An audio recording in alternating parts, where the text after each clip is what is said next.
모압 평지에서 지금 현재 한 내용이기 때문에 어떤 상황이었을까?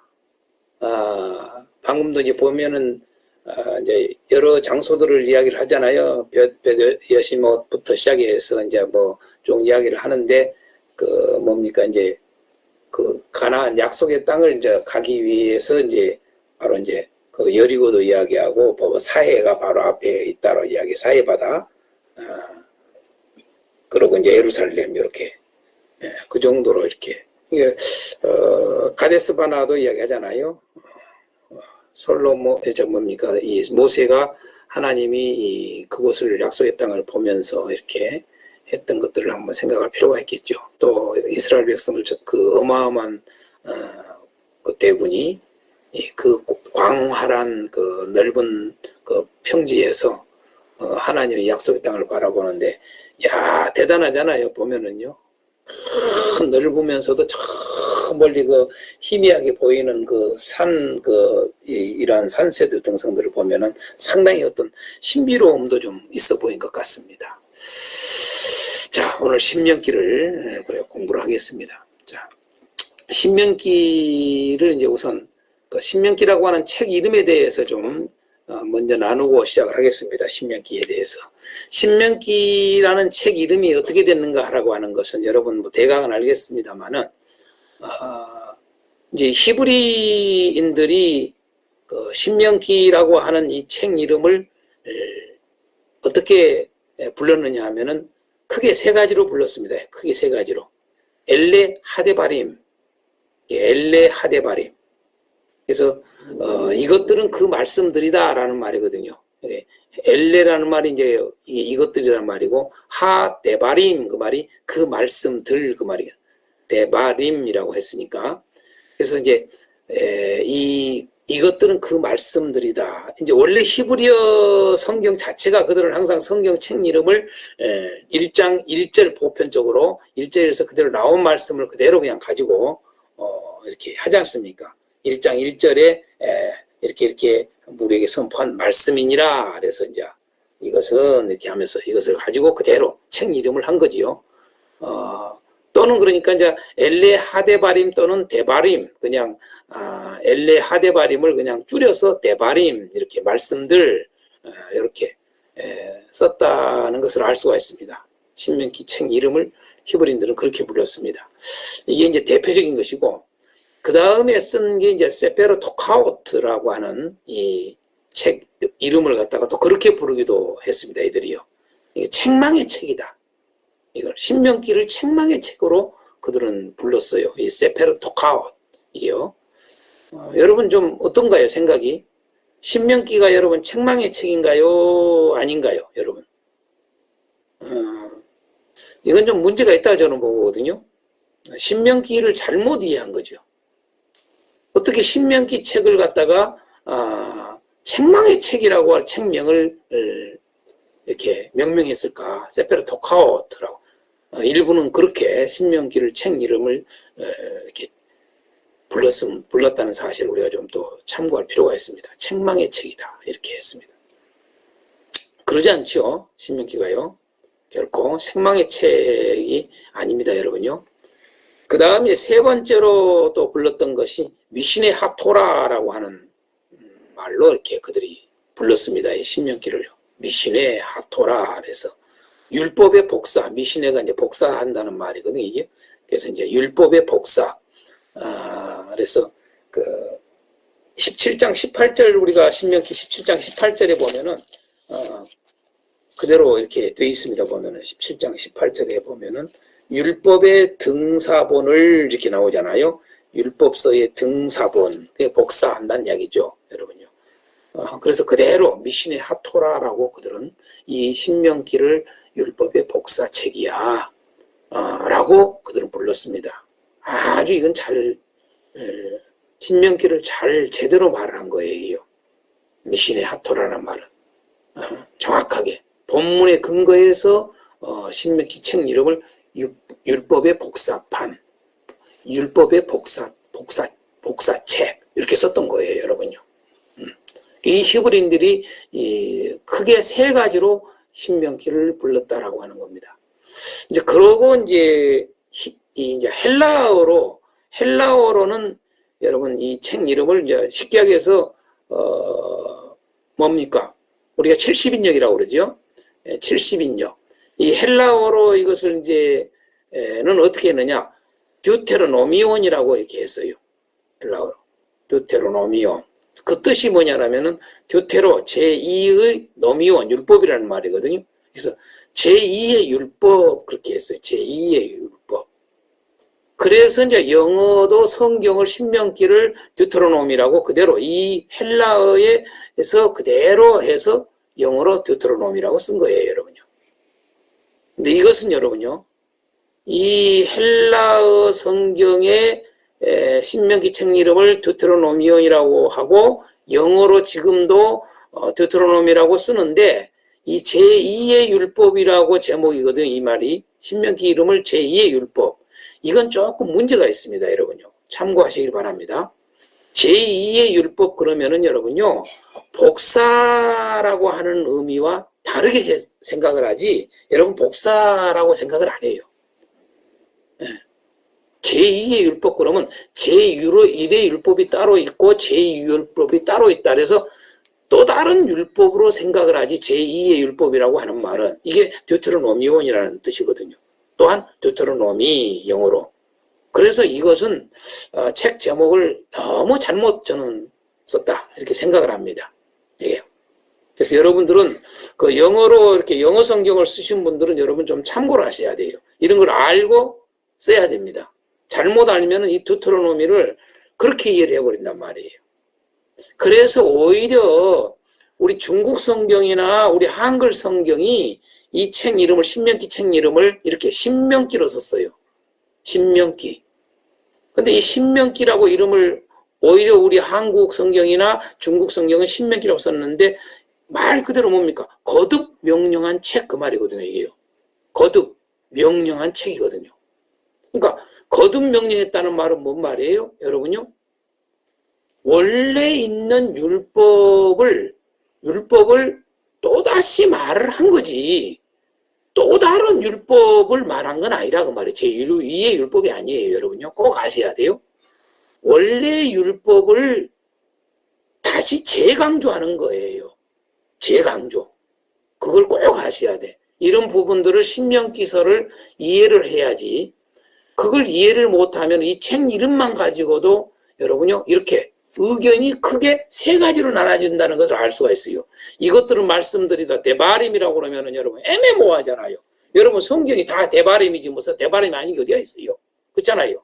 네. 엘레하 대바림. 여러분 성경은 창세기부터 계시록까지 다 여러분 하 대바림이에요. 여러분요. 엘레하 대바림이요. 맞잖아요.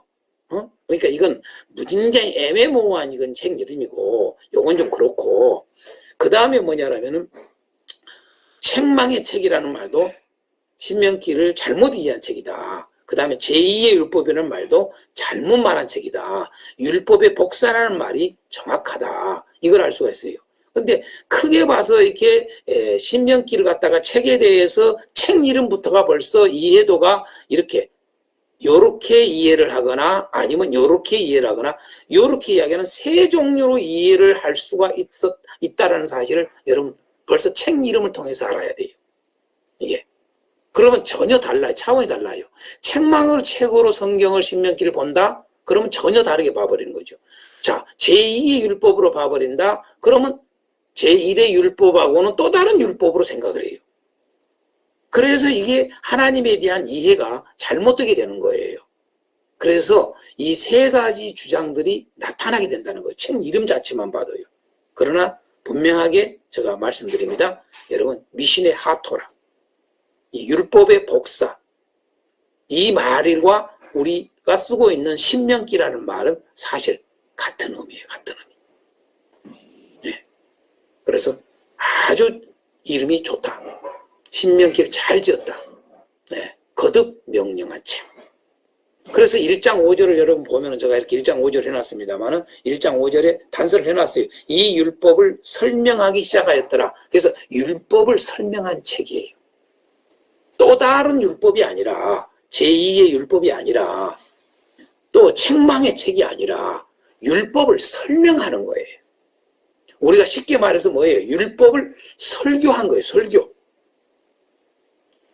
아주 이게 간단하고 좋은 겁니다. 이게. 거듭 명령했다 그 말은 여러분 원래 하나님이 말씀하신 율법을 더 요약하면 율법의 요약이 뭐예요? 핵심이? 10계명 이렇게 딱 나와야 돼요. 10계명을 거듭 설명한 거예요. 거듭 강조하면서 설교한 거예요. 그게 신명기다 라는 사실을 여러분 분명하게 알 필요가 있기 때문에 제가 신명기 책에 대한 의미를 좀 뜻은 뭐인가라고 하는 걸 좀 나눠봤습니다. 두 번째로 신명기 별칭에 대해서 한번 좀 생각하겠습니다. 신명기 별칭에 대해서. 신명기에 대한 별칭들이 참 다양하게 있습니다. 이제 여러 학자들이 어떻게 신명기를 별칭을 줬는가 하는 걸 보십시오. 부르그만이라고 하는 이 구약학자입니다. 부르그만이라고 하는 구약학자는 신명기를 신학적 중심의 책이다 이렇게 했어요. 신학적 중심이다 이렇게 했어요. 여러분 내가 여쭤볼게요. 여러분 신명기 말고는 다른 책은 그럼 신학적이 아닐까요? 나는 이 신학이라는 말을 쓰는 사람들한테 참 의구심이 많은 사람이에요. 신학적 중심이다. 신학 중에서도 신학적으로 어떤 볼 때 또 가장 중심이라는 의미로서 지금 여기다 지금 둔 거예요. 사실은 여러분이 부르그만이요. 네. 그랬더니 폰 라드라고 하는 학자는 그렇게 쓰지 않고 구약의 중심이다. 이렇게 했어요. 구약의 중심이다. 헤르만 박사는 성경신학의 중심이다. 그러니까 원래 내가 늘 이야기하잖아요. 신학자들은 여러분 학자들은 말 만들기를 좋아한다. 원래 있는 말을 가지고 조금 다르게 표현을 하고 싶어하는 그게 있어요. 그 말이 그 말이고 신학적 중심이 구약의 중심이 성경신학이 그 말이 그 말이잖아요. 사실은. 그런데 이렇게 표현들을 어휘를 갖다가 살짝 돌리는 거예요. 그래가지고 자기들의 어떤 새로운 주장인 것처럼. 그게 지금까지도 그래요. 지금 여러분 다 신학대 교수들이 다 그래요. 여러분요. 연구하고 논문 쓴 게 다 그런 겁니다. 여러분요. 물어볼 것도 없잖아요. 여러분요. 여러분 논문 써봤잖아요. 여러분요. 네? 석사 논문 써보고 박사학위 논문 써봤잖아요. 논문은 어떻게 씁니까? 논문 전혀 새로운 거 씁니까? 네? 제가 기독교 교육학으로 THM 과정 논문을 쓰는데 뭡니까? 지금까지 없는 새로운 어떤 저기를 가지고 성경을 중심으로 해가지고 제가 논문을 쓰니까 지도교수가 난리가 났어요. 난리가 저한테. 응? 그래서 아니 왜 성경을 그래서 제가 우리 지도교수한테 아니 성경만큼 저기 뭐냐면 참고할 수 있는 게 어딨냐 내가 그랬어요. 그러고 내가 한 가지 더 이야기했어요. 제가 사랑과 관련돼서 논문을 썼기 때문에 사랑에 대해서 논문을 보니까 전 세계적으로 논문이 별로 없더라. 우리 기독교 안에. 웃기더라. 웃겨. 그래서 내가 어쩔 수 없이 논문이 너무 쓸만한 것이 없어. 책이. 연구되질 않았어요. 희한하게 사랑에 대해서 가장 기독교로는 사랑인데 사랑에 대해서 사랑하게 대해서 연구가 안 돼 있습니다. 아이러니했습니다. 제가요. 그래서 박사학위를 사랑학으로 논문을 쓰려고 제가 마음까지 거기까지 먹었는데 이게 너무 빈약하니까 그냥 그만둔 거죠. 지도 교수도 누가 사랑을 저만나 가르칠 사람 없으니까. 지도 교수가 제대로 가르쳐야 되는데 없는데 어떻게 해요? 제가요. 그래서 찾다가 그런 교수들을 국내외로 다 찾다가 제가 미국 유학까지 가려고 그랬어요. 사실은 이 사랑학 박사 논문 쓰려고요. 다른 건 내가 박사학위를 안 해도 내가 이건 하겠다 하려고. 근데 없어요. 어쨌든 내가 여기까지 이야기가 끌려갔습니다만은 이런 학자들의 이러한 것들이 저는 참 싫어하거든요. 제가요. 그 말이 그 말인데 자꾸 사람 머리만 아프게 만드는 거예요. 그러니까 신학 가면은 공부할 게 많은 거야. 이 사람 주장한 것도 배워야 되고 이 사람 주장한 것도 공부해야 되고 이 사람 전체를 보고 공부를 해야 되니까. 그러니까 신학은 머리를 더 깨지게 만들었다. 제가 그렇게 얘기하게요. 정신 사납게 만들었다. 저 이야기합니다. 하나님의 말씀을 더 방대하게 더 정신 사납게 만든 게 신학이다. 사실은 여러분요. 제가 우리 중국 지난번에 할 때 세미나 할 때 이야기했습니다만은 여러분요. 가장 바람직한 것은 뭔지 아십니까? 성경을 여러분요, 더 단순화시키는 겁니다. 복잡하게 하는 게 아니라 하나님의 말씀을 그 본질을 떠나지 아니하고 본질에서 벗어나지 아니하고 이것을 단순화해서 딱 설교할 수 있는 사람, 그게 최고 설교자입니다. 단순화시키는 거예요. 여러분요, 신앙이 왜 헷갈린 줄 아세요? 신앙이 왜 정립이 안 된 줄 아세요? 왜 신앙의 삶이 나타나지 않는 줄 아세요? 단순화가 안 되기 때문에 그런 겁니다. 이렇게 복잡하니까. 여러분요, 머리가 복잡해. 여러분 사실은 성경을 여러분 공부를 우리 키워드로 공부를 하면서 느끼시겠지만은 무진장이 단순화 작업입니다. 이게. 성경이 무진장이 단순합니다. 네. 복잡한 것 같아도 무진장이 단순한 게 성경입니다. 사실은. 그 단순한 것을 역사 가운데 동일하게 그 본질은 똑같이 이 역사 계속 동일하게 간다는 것을 여러분 성경을 창세부터 계시록까지 보면 그냥 뚫립니다. 보입니다. 이걸 해주고자 제가 사실 키워드를 한 거예요. 신학교에서는 오히려 하나님의 말씀을 흐트러지게 하거나 복잡하게 했기 때문에 신앙이 정립이 안 되는 거예요. 그리고 오히려 신앙이 정립됐다라고 하는 것은 한쪽으로 치우쳐져 있는 신앙을 완전히 고착화시켜버리는 정립이에요. 그래서 제가 하는 말이 누누이 신학이라고 하는 자체가 공이 전혀 없는 건 아니지만 공이 있지만은 오히려 과가 더 많다. 공보다 과가 더 많다. 제가 누누이 이야기한 이유가 그겁니다. 이러한 강의를 이제 그 신학자들이나 특히 신학을 아주 최고로 여기는 목사님들은 제 강의 들으면 이제 막 그냥 이게 올라올 거예요. 그 속에 회개가 나와야 되는데 회개는 안 하고 막 그냥 우락부락 한다고요. 사실 내가 회개하라고 이런 말 다 하는 거예요. 사실은요. 신학자들이나 다. 자, 어찌됐든 이런 주장들이 있다. 별칭을 이 신명기 별칭을 이렇게 했습니다. 그런데 이제 지금부터 세 가지를 제가 말씀을 드린 걸 좀 보십시오. 보통 이제 신명기를 설교냐 조약이냐는 주장들이 있어요, 여러분요. 신명기는 설교야. 또 어떤 이들은 신명기는 조약이야, 조약. 이렇게. 다시 말해서 개약에다가 이제 강조를 두기 위해서 이제 그런 것 같습니다. 조약이냐라고 하는 이런 주장들이 많이 있지만은 이제 신명기에 대해서 별칭을 단다면 저는 이렇게 하고 싶어요. 모세 유언 설교다. 이게 가장 평범하면서도 분명한 이야기입니다. 신명기서는 모세의 유언 설교입니다. 모세의 설교 이것도 약해.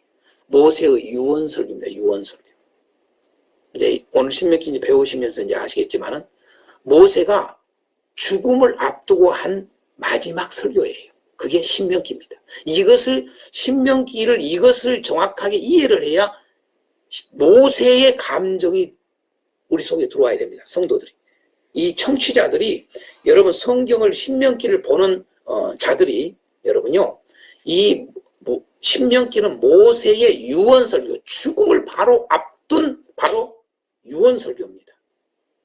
그걸 여러분 정확하게 아는가 하고 그렇지 않는가 하고 신명기를 이해하고 신명기가 나에게 다가오는 게 전혀 달라집니다, 여러분요.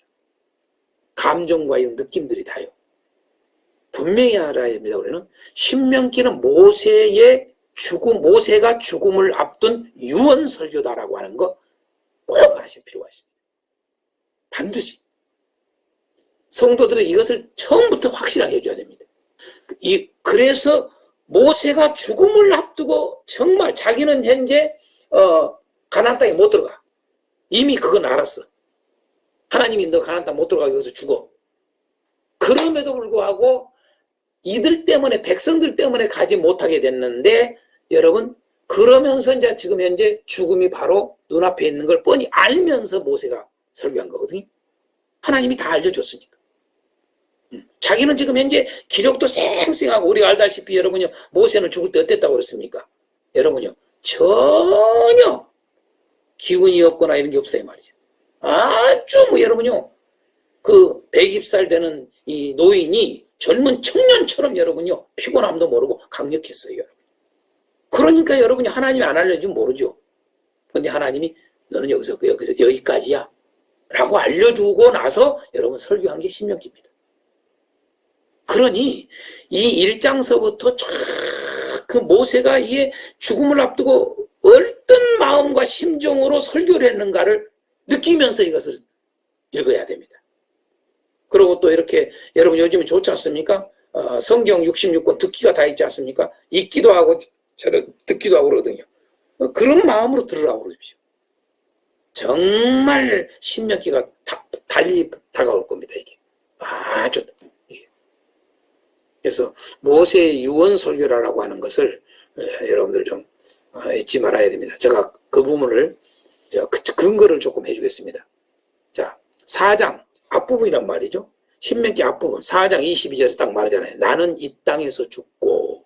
여러분 처음부터 그렇게 한단 말이에요. 이야기를요. 신명기. 나는 이 땅에서 죽고 요단을 건너지 못하려니와 너희는 건너가서 그 아람 땅을 얻으리니. 자, 31장 그들에게 이제 내 나이가 120세라. 내가 더 이상 출입하지 못하겠고 여호와께서 내게 이르시기를 너는 이 요단을 건너지 못하리라 하셨느니라.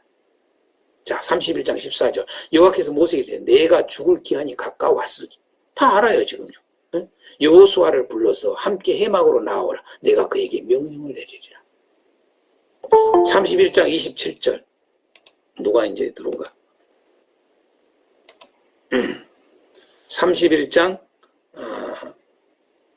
21절 31장 27절 내가 너희의 반역함과 목이 곧은 것을 아나니 오늘 내가 살아서 너희와 함께 있어도 너희가 여호와를 거역하였거든 하물며 내가 죽은 후의 일이야. 내가 죽고 나서 너희들이 어떻겠어? 내가 살아있을 때도 그 말을 안 들었는데 이 말이거든요.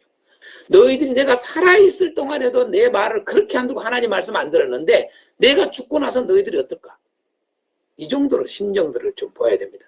29절에 내가 알거니와 내가 죽은 후에 너희가 스스로 부패하여 내가 너희에게 명령한 길을 떠나 여호와의 목전에 악을 행하여 너희의 손으로 하는 일로 그를 경노하게 함으로 너희가 후일에 재앙을 당하리라.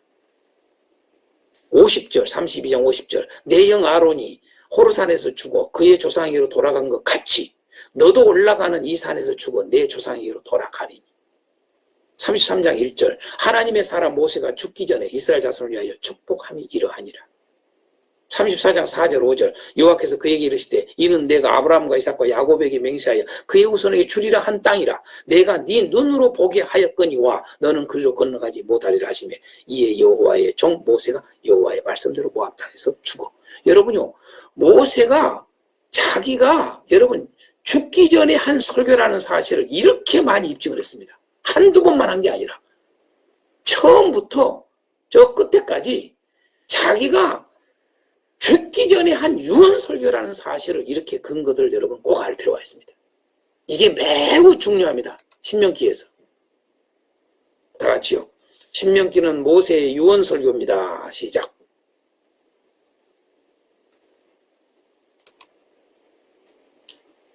그걸 잊지 말아야 됩니다.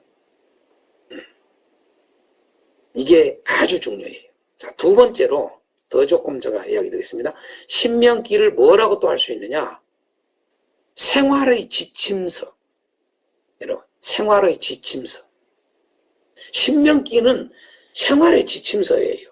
또 다른 말로 말해서 행복의 안내서다. 누가 이게 주장했다고요? 부르그만이요? 헤르만이요? 제문 리가 했다고 말이에요. 다 이거 제가 지금 현재 세 가지 다 이야기하는 겁니다. 사실은. 그러니까 신명기를 다 읽고 이 정도로 딱 뽑아 나와야 돼요. 행복의 안내서 가장 좋은 신명기의 별칭을 쓰기에 좋은 게 뭐냐라면 두 번째가 행복의 안내서. 여러분 무슨 말인지 알겠죠? 당신이 행복하기를 원합니까? 신명기를 읽으십시오. 당신이 행복하기를 원합니까? 신명기대로 사십시오. 요겁니다, 여러분요. 사람들은 다 여러분 행복하게 살기를 바라지. 다 복가기를 바라지. 누가 저주받기를 원해요. 누가 죽기를 바라요, 여러분요. 생명 가운데 있기를 바라고 다 복 가운데 있기를 원하지. 어느 누구나 여러분요. 신명기는 사실 여러분 행복서예요, 행복서. 그래서 신명기가 매우 중요한 거예요. 무슨 신학적 중심이다, 무슨 구약의 중심이다, 이렇게 그냥 뜬구름 잡는 이야기식으로 딱딱한 이런 말 할 게 아니라 행복의 안내서다.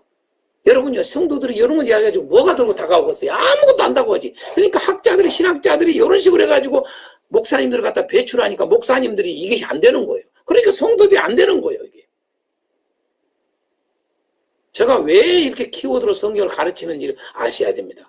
왜 우리 굽나제 아카데미 하우스에서 주의 종들을 배출하려고 하는지 그걸 여러분들이 아셔야 돼요. 정말로요. 자, 신명기는 뭐다? 다 같이요? 행복의 안내서입니다. 다 이걸 확실히 박이져야 됩니다. 행복의 안내서입니다. 그러기 위해서 여러분 신명기를 꼭 읽으십시오.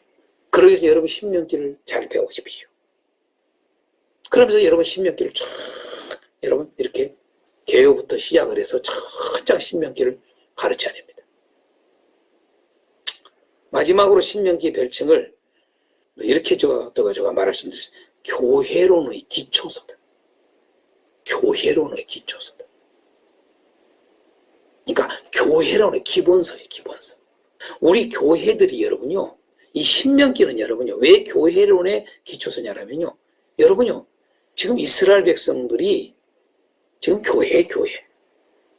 성경은 여러분 분명히 신약에서 여러분 이스라엘 백성들의 공동체를 교회라고 다 해놨어요. 이미요. 그죠? 자, 그런데 그 약속의 땅에 건너가서 그리고 들어가서 이 단어가 매우 중요해요. 신명기에서요. 건너가서 지켜야 될 이야기. 들어가서 지켜야 될 이야기라고요. 우리가 여러분 영적으로 말하면 여러분요. 교회는 여러분요. 이제는 약속의 땅에 영적으로 들어온 거예요. 아멘? 영적으로 들어온 거라고요. 그래서 이 교회가 행복하기 위해서는 이 뭡니까? 신명기의 가르침을 아주 유의해서 배워야 됩니다. 이 교회가 뭔가 무진장인 기초적인 것들이 완전하게 들어있어요. 이게 교회가 이거야. 여러분 구약에서도 이렇게 교회론을 여러분 배울 필요가 있는 거예요. 확실하게. 그래서 교회론의 기초서 또는 기본서다. 우리 다 같이요. 신명기는 교회론의 기초서입니다.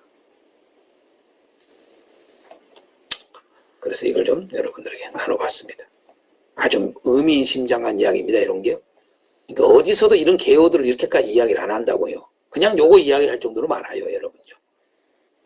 달라요. 그러니까 키워드는요. 완전히. 자, 또 아주 중요한 질문을 제가 하나 했죠. 자, 시내산의 언약과 모압 평지의 언약의 차이는 뭘까라고 하는 거였습니다. 이 질문했습니다. 시내산의 언약과 모압 평지에서의 언약. 제가 왜 이 질문을 던지냐 하면은 많은 분들이 목사님들이 이것을 몰라요. 시내산의 언약과 모압 평지의 언약을 아까 이야기한 것처럼 제2의 율법이라고 하는 인식을 하기 때문에 여러분 제1의 율법은 시내산의 언약이잖아요. 저 제2의 율법이라고 말한 사람들의 주장에 따르면 여러분요. 그들의 신명기를 그렇게 본다면은 보는 쪽으로 생각한다면 시내산의 언약은 여러분요 제1의 율법입니다. 그리고 모압 평지에서의 언약이 제2의 율법입니다. 그래서 제가 이 질문을 던진 거예요. 이걸 정확하게 여러분들이 이해할 필요가 있기 때문에. 이 신명기 이해에 대한 부분들은 이런 질문들이요. 시내산의 언약과 모압 평지 언약 차이는 뭘까? 답이 뭘까요? 차이가 없어요. 그걸 아셔야 돼. 이미 제가 아까 이야기했잖아요. 응? 뭐라고요? 신명기 뜻에서 제가 했지 않습니까? 자, 조금 더 여러분들에게 좀 설명을 좀 해드리겠습니다. 이 부분에 대해서. 자, 출애굽기, 레위기, 민수기, 신명기는요. 모세가 어디서 각각 말씀을 선포한 건가? 이걸 좀 우리가 분명히 알아야 돼요.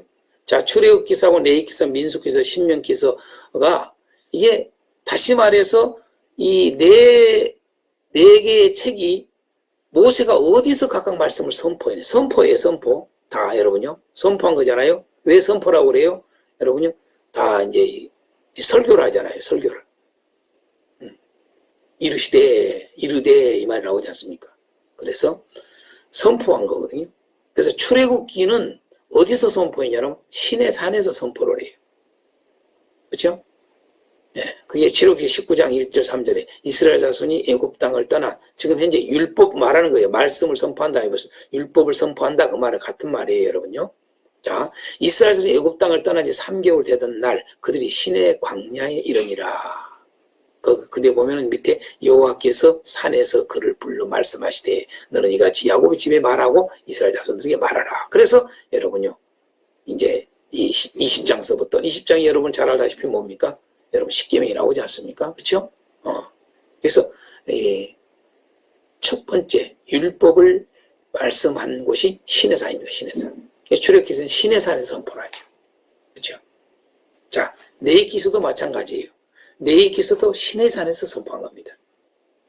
여호와께서 자, 그 근거를 레위기서 25장 1절, 27장 34절을 제가 근거로 해놨습니다. 여호와께서 시내산에서 모세에게 말씀하여 이르시되 25장 1절에 레위기서. 또 27장 34절에 이것은 여호와께서 시내산에서 이스라엘 자손을 위하여 모세에게 명령하신 계명이니라. 그러니까 레위기서가 시내산에서 선포한 말씀이다. 같은 거예요. 다만 책이 둘로 나눠져 있을 뿐이지. 그걸 이해하라고 제가 지금 구분해 놓은 겁니다. 잘. 자, 그 다음에 민수기를 보겠습니다. 민수기서는 뭐냐면 시내산과 모압평지입니다. 민수기는요. 그 근거가 어떻게 되느냐. 시내산에서 선포한 것으로 민수기서 1장 1절, 3장 1절, 또 신명기 참고로 1장 6절 이렇게 참고하면 여러분 알 수가 있습니다. 여러분. 그죠? 그런데 또 모압평지에서 또 한 걸 나와요. 저 뒤에 가세요. 민수기 26장 3절, 36장 13절에 나와요. 자, 성경을 보겠습니다. 민수기서 1장 1절에 뭐라고 해요? 이스라엘 자손이 애굽 땅에서 나온 후 둘째 해 둘째 달 첫째 날에 여호와께서 시내 광야 해막에서 모세에게 말씀하여 이르시되. 자, 시내죠, 시내. 시내산인 겁니다. 시내 광야, 시내산 다 그쪽에 있는 거죠. 자, 3장 1절에 여호와께서 시내산에서 모세와 말씀하실 때에 이렇게 나오잖아요. 아론과 모세가 낳은 자는 이러하니라. 이렇게 나옵니다. 그 다음에 신명기 1장 6절에 우리 하나님 여호와께서 호렙산에서 우리에게 말씀하여 이르시기를 너희가 이 산에 거주한 지 오래. 이 호렙산이 시내산입니다. 같은 겁니다. 여러분 꼭 아셔야 돼. 시내산과 호렙산은 같은 말이에요. 같은 산을 시내산이라고 부르기도 하고 호렙산이라고 부른다. 여러분 그걸 이미 전 시간에도 배웠으니까 이 정도 하겠습니다. 자, 그 다음에 이제 민수기 26장 3절에 모세와 제사장 엘르아살이 여리고 맞은편 요단강 모압 평지에서 그들에게 전하였다. 이르되 36장 13절에도 이는 여리고 맞은편 요단강 모압 평지에서 여호와께서 모세를 통하여 이스라엘 자손에게 명령하신 계명과 규례니라. 그래서 민수기서는 이 시내산과 모압 평지를 두 개 다 합쳐진 것이 민수기에는 기록되어 있는 것을 볼 수가 있습니다. 마지막으로 신명기는 어디서 선포했냐? 모압 평지에서 선포했다는 걸 알 수가 있습니다. 모압 평지에서. 자, 모압 평지. 그게 신명기 1장 1절, 3절, 5절, 그 다음에 29장 1절 이렇게 해놨습니다. 참고로.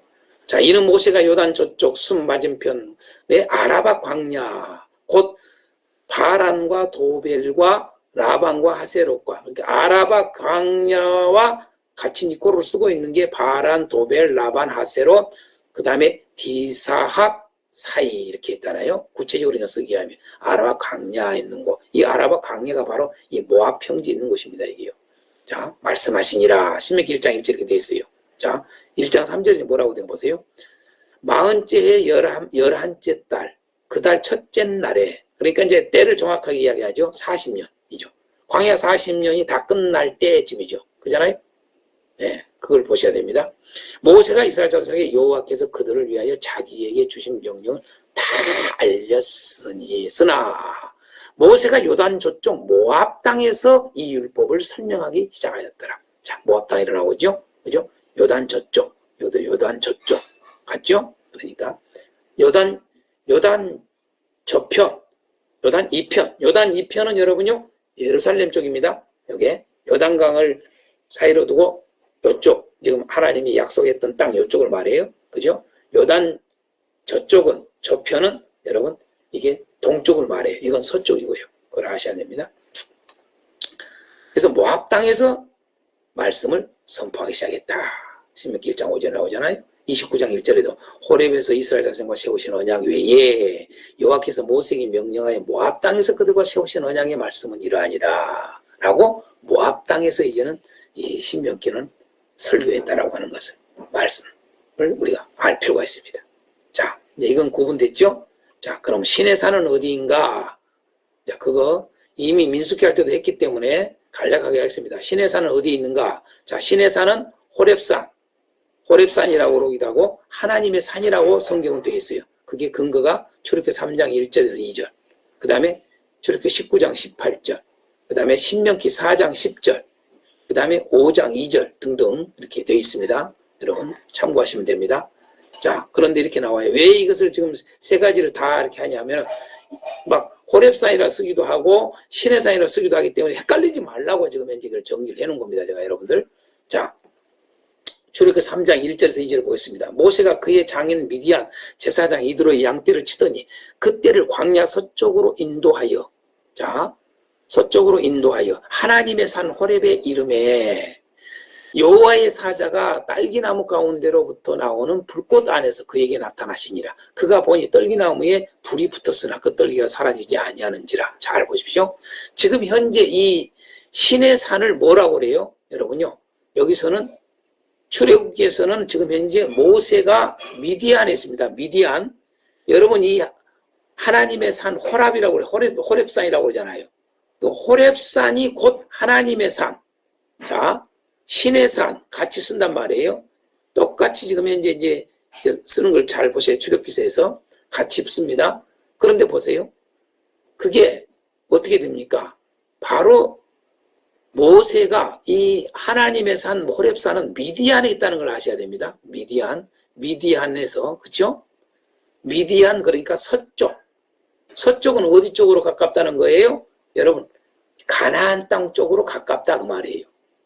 요단 건너기 전입니다. 꼭 아셔야 돼요. 아, 저 요단이 아니라 뭐 요단도 마찬가지입니다만은 여러분요. 홍해가 이렇게 지난 시간에 했잖아요. 홍해가 이렇게 돼 있잖아요. 이쪽 홍해가 아니라 이쪽 지금 애굽이잖아요.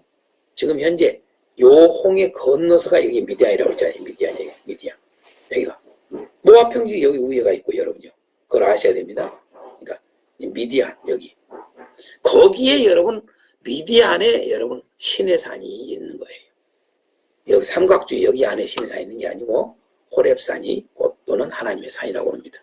자, 신의 산의 연기가 자욱하니 여호와께서 불 가운데 거기 강림하심이라. 똑같이 여러분요.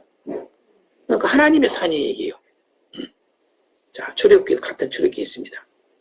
자, 이것을 신명께서 보십시오. 내가 호렙산에서 네 하나님 여호와 앞에 섰던 날에, 이건 언제 말합니까? 지금 요 이야기 하는 거예요. 요 이야기.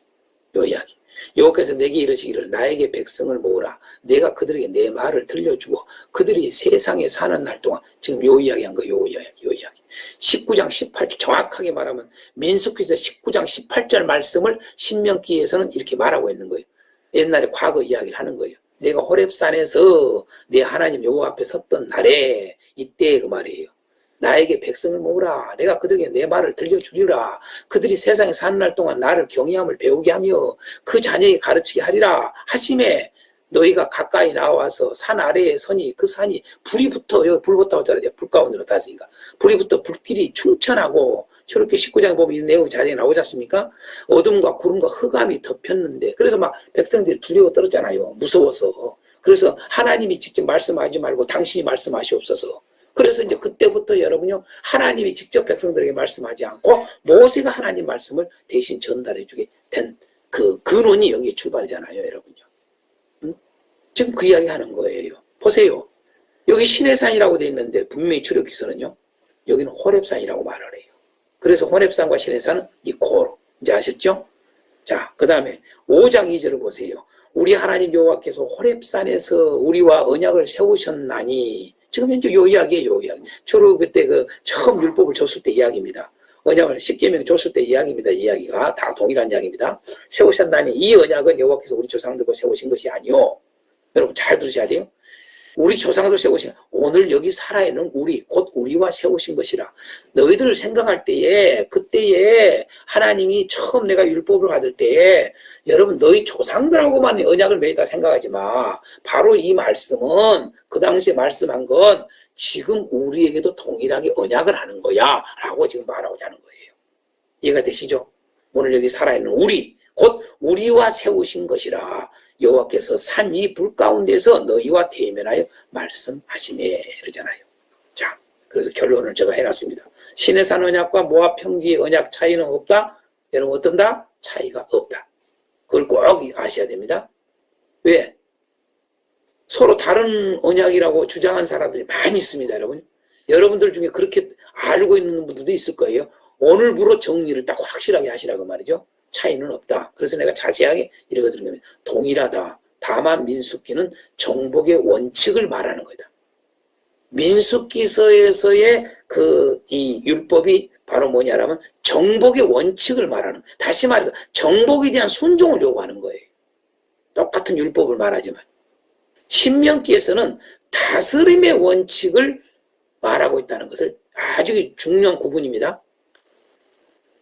차이는 없는 동일한 율법이지만은 여러분 요구하는 것이 크게 이야기하면은 민수기서에서는 뭐냐 하면은 정복에 대한 순종. 왜? 민수기서의 모압 평지에서 말을 하잖아요, 여러분요.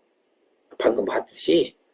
예? 지금 신명기만 모압 평지에서 한 게 아니라 모압 평지에서도 여러분 말씀을 지금 현재 전했단 말이에요.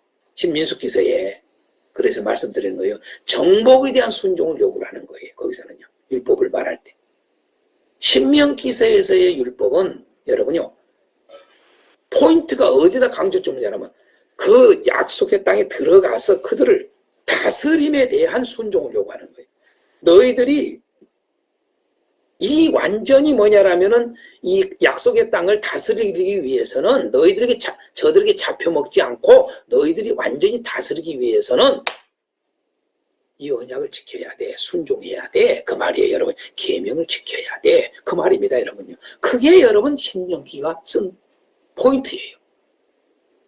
여기까지만 설명해도 신명기를 여러분이 이해하는데 매우 쉽습니다.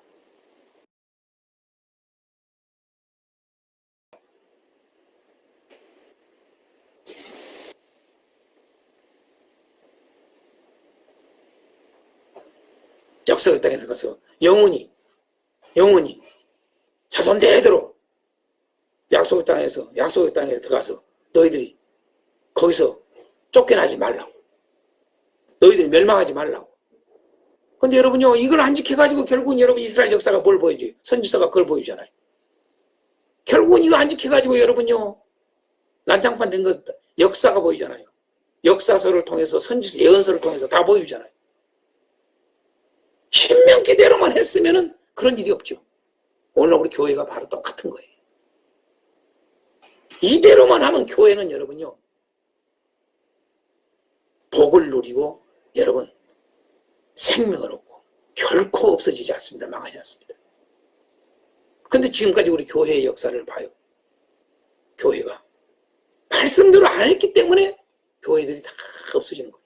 그렇게 흥왕했던 교회도, 그렇게 복음이 흥왕했던 곳 지역도, 우리 한국 교회, 중국 교회 정말 깨달아야 돼요. 전 세계 교회.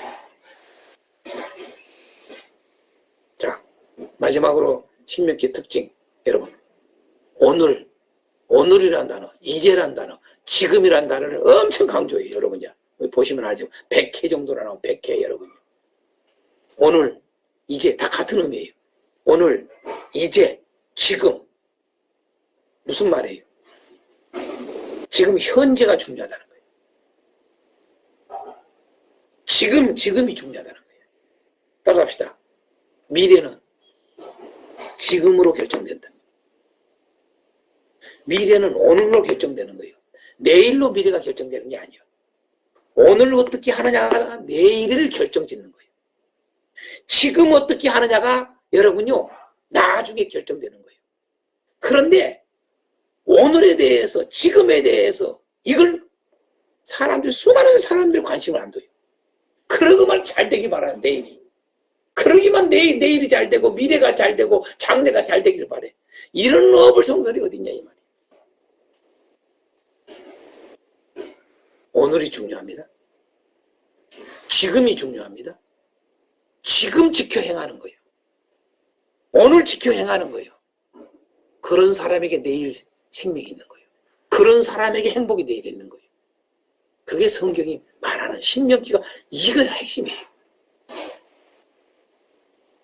이걸 엄청나게 강조합니다. 대해서 뭐 이미 다 알고 있지만은 그래도 조금 좀 정리하기 위해서 좀 합니다. 가나안의 상징적 의미, 가나안이 뭘까 하는 걸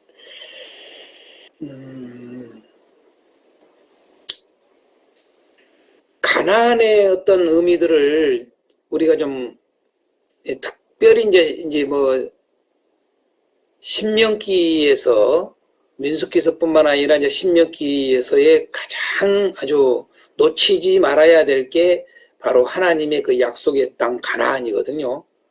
근데 이제 오늘날 사실 이 가나안에 대한 의미를 많이들 좀 우리 기독교가 잃어가고 있다 저는 봐요. 점점 가나안의 진정한 의미들을 너무 모르는 것 같아요. 무슨 이야기냐면요. 가나안을 어떤 뭐라고 그럴까? 현재 여기에서의 의미로만 생각을 하는 경우들이 많이 지금은 갈수록 일어납니다. 그러니까 이 가나안이라고 하는 것을 왜 제가 오늘 이 두 가지 의미를 여러분들에게 꼭 말하고 싶은 건데 가나안에 대한 이 의미를요.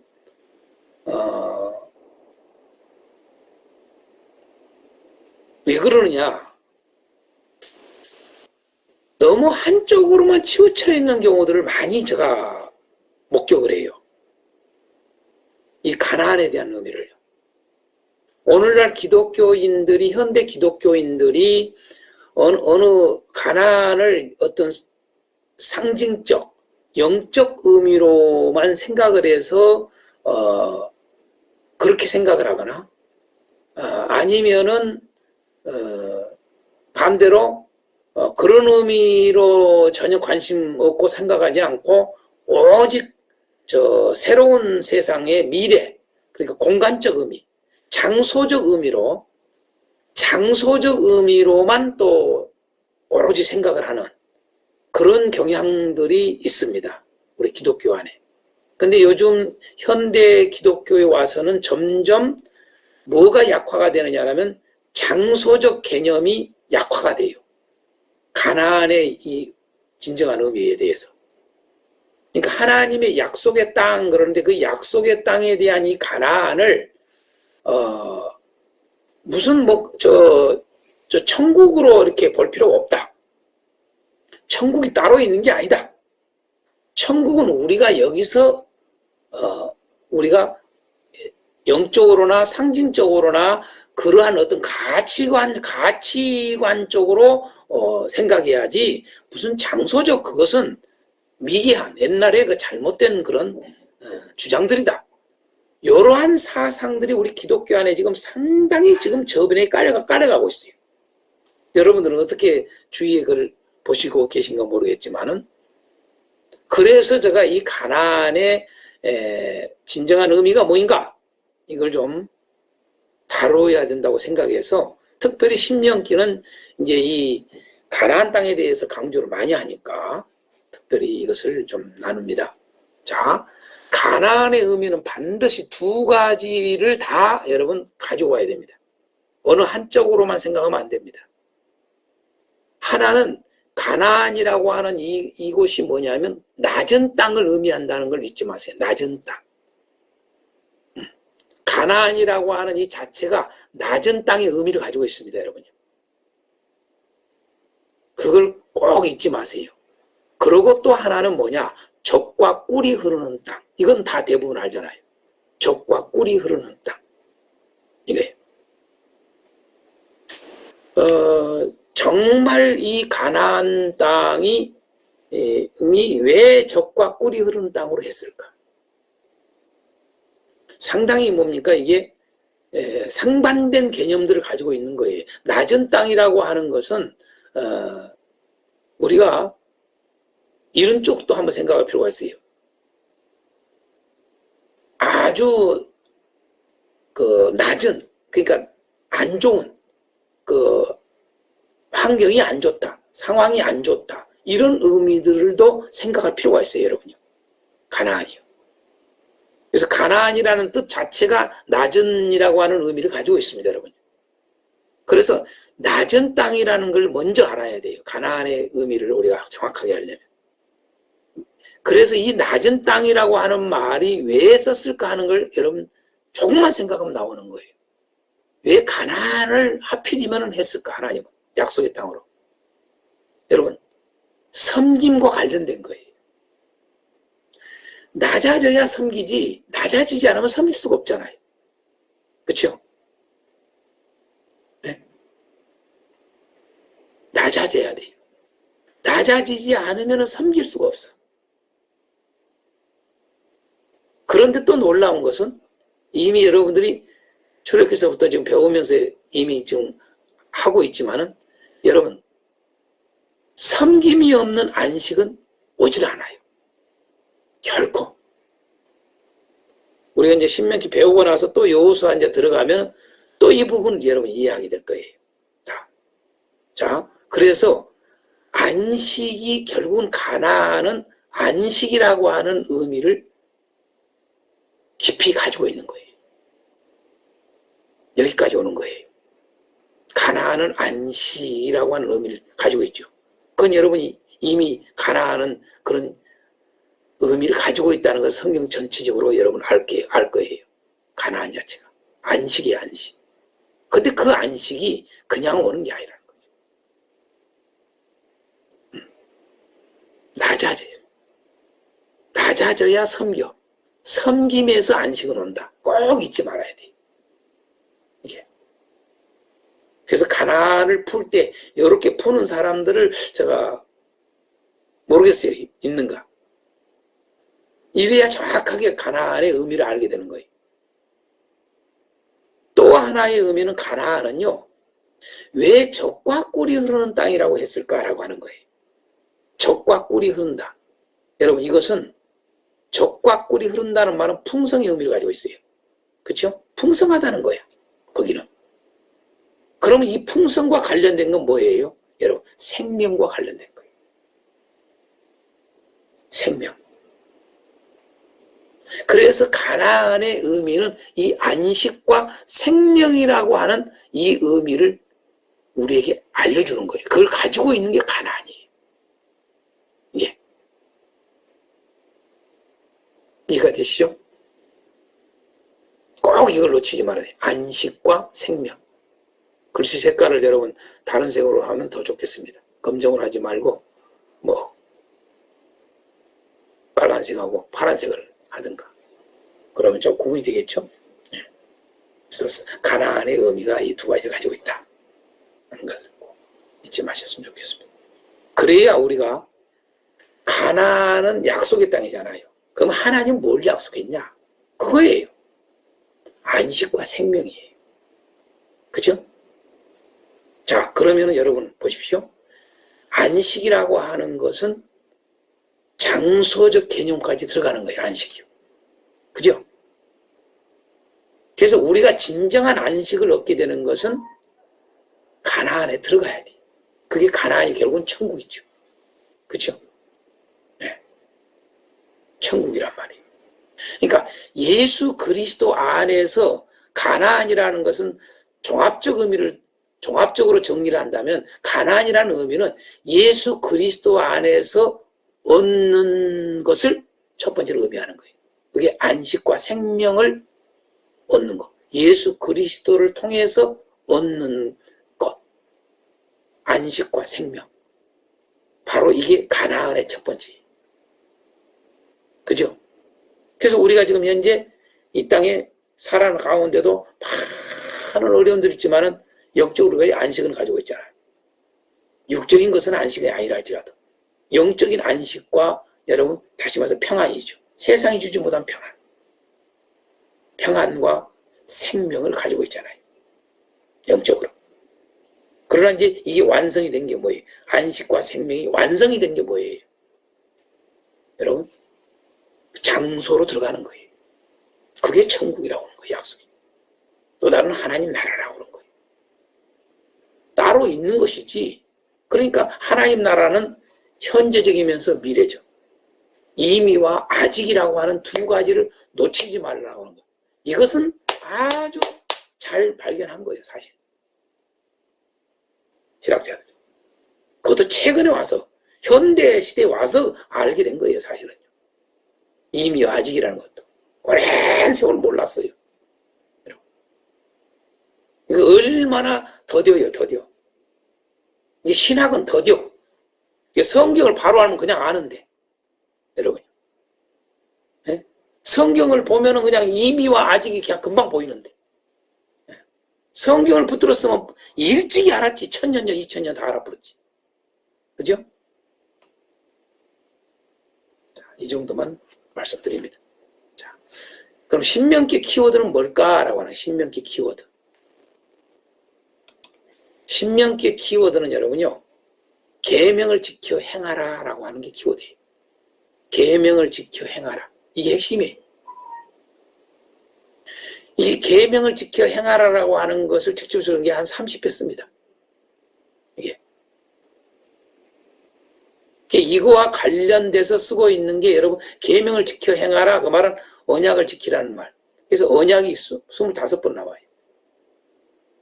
연결되는 거예요, 연결.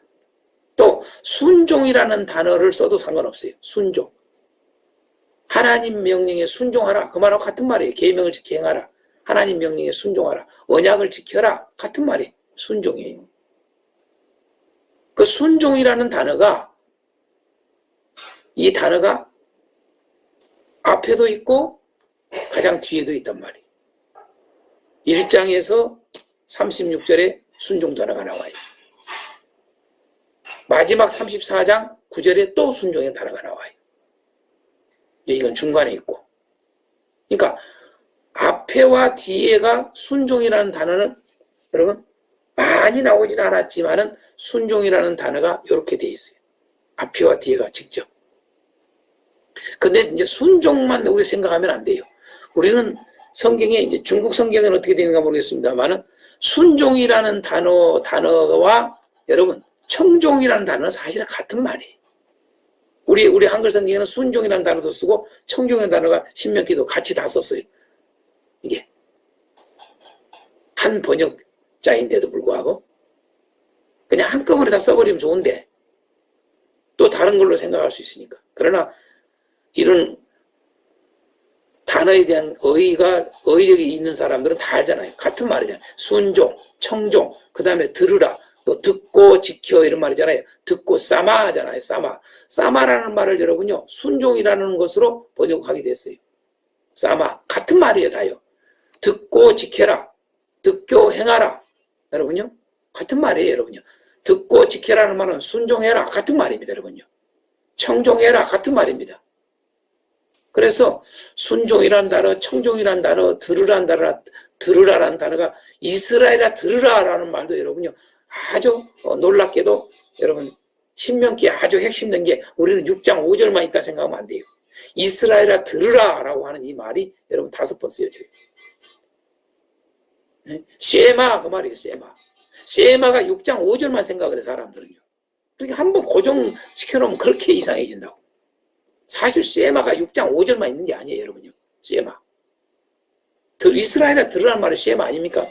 쉐마 그 말은 여러분요. 사마에서 나온 말이에요. 들으라라는 말에서 듣다라는 말에서 나온 거예요. 쉐마. 사마가 듣다란 말이에요. 듣다. 우리가 말을 들어. 야, 엄마 말 좀 들어라.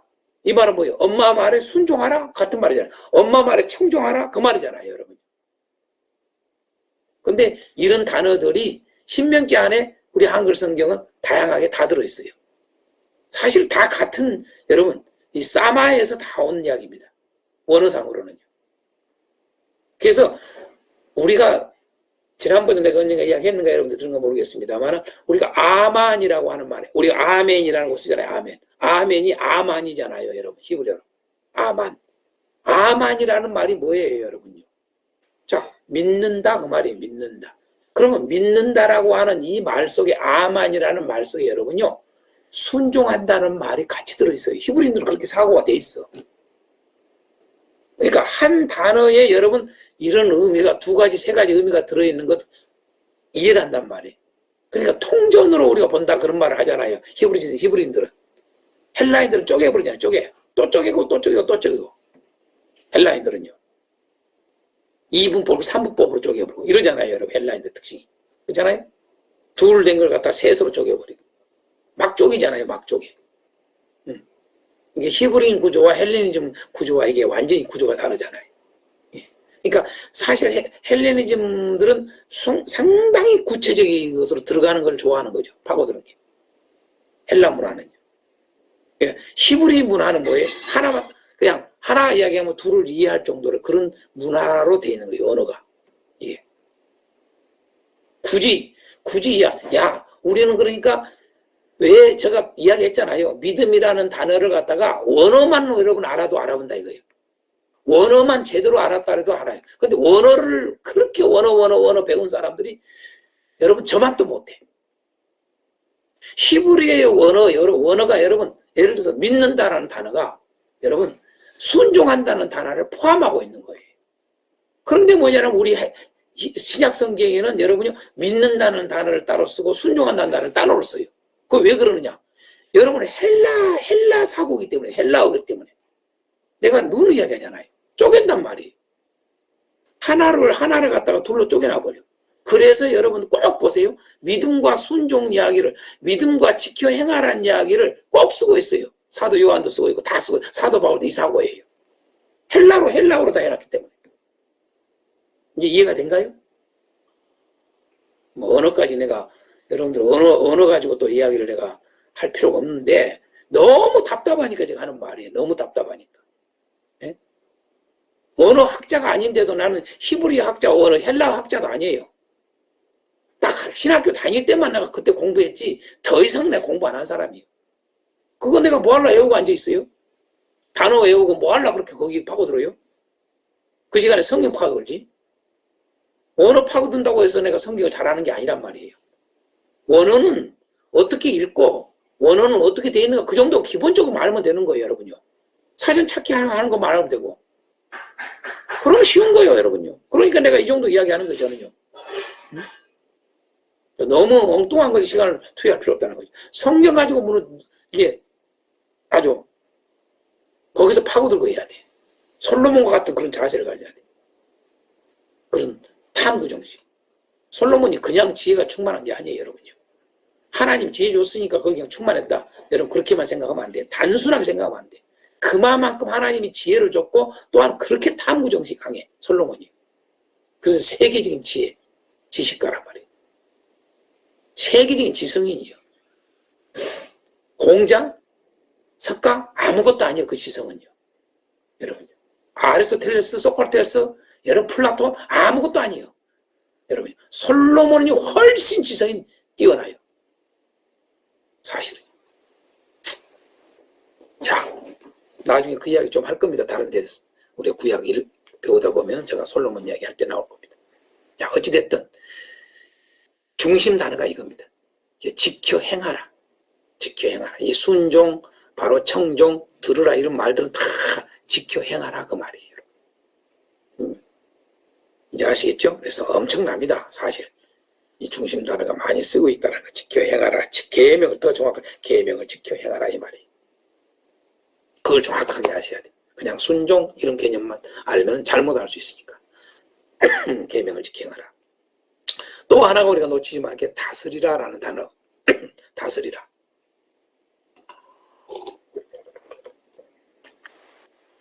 다스리라는 단어는 딱 한 번 써요. 통치하라 그 말이거든요. 다스리라. 15장 6절에 딱 써요. 한번. 그러지만은 꼭 한 번만 있다 생각하면 안 된다고 제가 이렇게 넣는 거예요.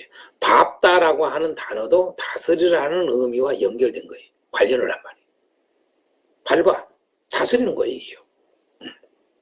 그래서 1장과 11장, 그 다음에 33장 이렇게 참고하라고 넣어놨습니다. 다스림의 원리에 대해서 내가 간단히 질문했습니다. 다스림의 원리, 다스림의 원칙은 여러분 뭐냐? 하나님을 사랑하도록 하는 거예요. 꼭 잊지 말아야 돼요. 이거 무진장이 신명기에 제가 지금 현재 엑기스를 여러분에게 말씀드린 거예요. 신명기 1장에서 34장에 있어도 요거 엑기스 알면 끝나는 거예요. 사실 알고. 하나님을 사랑하도록 하라. 그래야 다스린다. 다스림의 원칙 꼭 잊지 말아야 돼. 하나님을 사랑하도록 하라. 여러분 교회로 하여금 다스림을 딱 받게 하는 것은 하나님의 다스림 속에 완전하게 통치 속에 들어가게 하라. 곧 하나님 나라예요. 그게. 하나님 나라가 이루어지는 건 어떻게 이루어지느냐? 교회로 하여금 철저히 하나님을 사랑하도록 해야 됩니다. 둘째, 이웃을 사랑하도록 해야 돼요. 그러면은 다스려져 있습니다. 그러면 다스리게 되어 있습니다. 그러면은 우리 교회가 세상도 다스리게 되어 있습니다. 간단합니다, 여러분요. 다스림의 원리, 다스림의 원칙은 여기에 있습니다. 곧 다시 말해서 다스림의 원리가 뭐다? 계명을 지키도록 하라는 거예요. 이게 핵심이에요. 네? 계명을 지키도록. 오늘날 교회가 사실은 교회는 고린도서로 바울 사도가 고린도서에 말씀한 것처럼 여러분 교회의 위치를 이야기할 때 뭐라고 그럽니까? 교회는 여러분요 다 모든 만물을 여러분 다스리는 거예요. 그걸 아셔야 돼요. 만물을 다스려. 만물을 다스리는 온 세상을 다스리는 거예요. 여러분요 마귀도 다스려야 돼요. 교회가요. 여러분 천사도 다스리는 거예요. 천사가 우리를 다스리는 게 아니라 천사까지 우리가 다스리는 거예요. 세상도 우리가 다스려야 되는 거예요. 그런데 여러분요 오늘날 교회가 어떻게 돼요? 세상에 다스림을 당하고 있잖아요. 세상에 여러분 짓밟힘을 당하고 있잖아요. 밟힘 당하고 있잖아요. 왜 그래요? 이 다스림의 원칙을 벗어났기 때문에 그런 거예요. 이 다스림의 원리를 철저히 여러분 가지고 있다면 교회가 반드시 다스리게 되어 있습니다. 아멘입니까? 그래서 제가 여러분요 교회의 기초서라고 그런 거예요. 교회의 근본서. 신명기가 이렇게 중요해요. 왜 제가 이게 다스림 이야기를 하는가를 이제 보세요. 그러니까 결국 중심 단어가 알고 보면 뭐예요? 중심 단어가 계명을 지켜 행하라, 다스리라 같은 말이에요, 여러분. 서로 연결되어 있다는 걸 알아야 돼요. 계명을 지켜 행하지 않으면 다스릴 수가 없는 거예요. 그래서 떨어질 수 없는 거예요. 다스림의 원리가 계명을 지켜 행하는 거라고 내가 지금 그래서 풀어주는 거예요. 아시죠? 그래서 계명을 지켜 행하는 것. 이게 키워드입니다. 자, 특징을 보겠습니다. 특징을.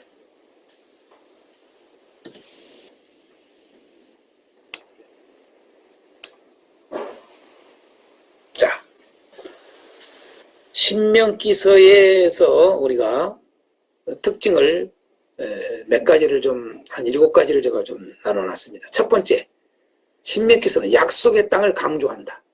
앞에서 이미 했기 때문에 빨리빨리 가겠습니다. 약속의 땅을 강조합니다. 특별히 이게 신명기 특징이에요. 젖과 꿀이 흐르는 땅, 약속의 땅이라고 하는 것을 여러 가지로 표현을 썼어요. 젖과 꿀이 흐르는 땅, 또는 아름다운 땅, 또는 기업의 땅, 또 하나님이 주신 땅, 하나님께서 주신 것을 받을 땅, 또 차지할 땅, 맹세한 땅 등등 이런 식으로 해서 다양하게 약속의 땅을 다양한 표현을 쓰고 있어요. 여러분, 제가 한 가지만 이야기합니다. 여러분, 약속의 땅을, 가나안을 약속의 땅이잖아요. 근데 그 약속의 땅을 여러분요 어떻게 해요? 여러분요 약속의 땅을 기업의 땅이라고 그래요.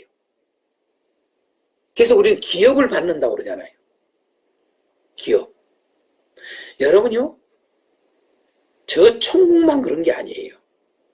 이 세상의 모든 삶을 여러분요 하나님이 인간에게 기업을 나라나 각자의 가정의 개인에게 기업을 주지를 않으면은요 절대 자기 땅이 안 돼요. 그걸 꼭 아셔야 돼요. 여러분 돈이 있다고 돈이 많으니까 땅 저기 하겠지 이렇게 생각하죠. 우리는. 그건 단순 세포를 가진 사람들만 그런 거예요. 여러분 돈이 많아도요. 자기가 이 땅을 가지고 있어도 하나님은요. 너가 주인 아니야. 그러고 지금 이 약속 가나안 땅을 갖다가 이스라엘에게 넘겨주잖아요. 그렇잖아요. 이스라엘에 넘겨줘 버렸잖아요. 이런 것처럼 아무리 돈이 많아서 내가 땅을 다 항상 가지고 있다 생각을 버려야 돼. 하나님이 그건 이 땅은 너의 기업으로 주는 거야. 그래서 여러분 땅의 소유가 오는 거예요. 믿는 자나 안 믿는 자 다 상관없이 모두에게 그걸 알아야 돼. 이 세상 지금 제가 이 세상 이야기에서 하는 거예요. 우리가 차지하고 있는 땅, 내가 여러분들이 어떤 사람은 땅이 없어요. 그 기업을 못 받은 거예요. 그걸 아셔야 돼요, 여러분. 이 땅에서 지금 말하는 거예요. 이런 것조차도 하나님이 기업으로 주시는 거예요. 하나님이 주시지 않으면 절대 땅을 못 차지해요. 줬다가도 여러분요, 줬다가도 그 땅을 여러분요, 다른 사람한테 넘겨버려요.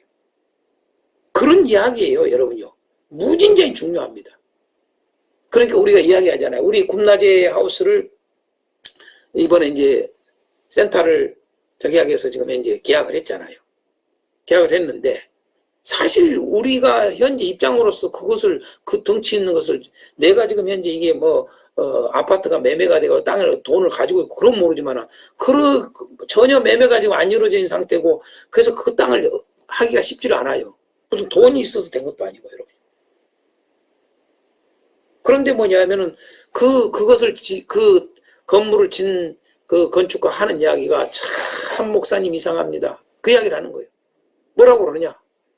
참 다 우연이 없다는 거. 다 때와 시기가 있다는 거. 그분이 여러분 예수님 잘 믿고 그런 사람이 아니에요, 여러분요.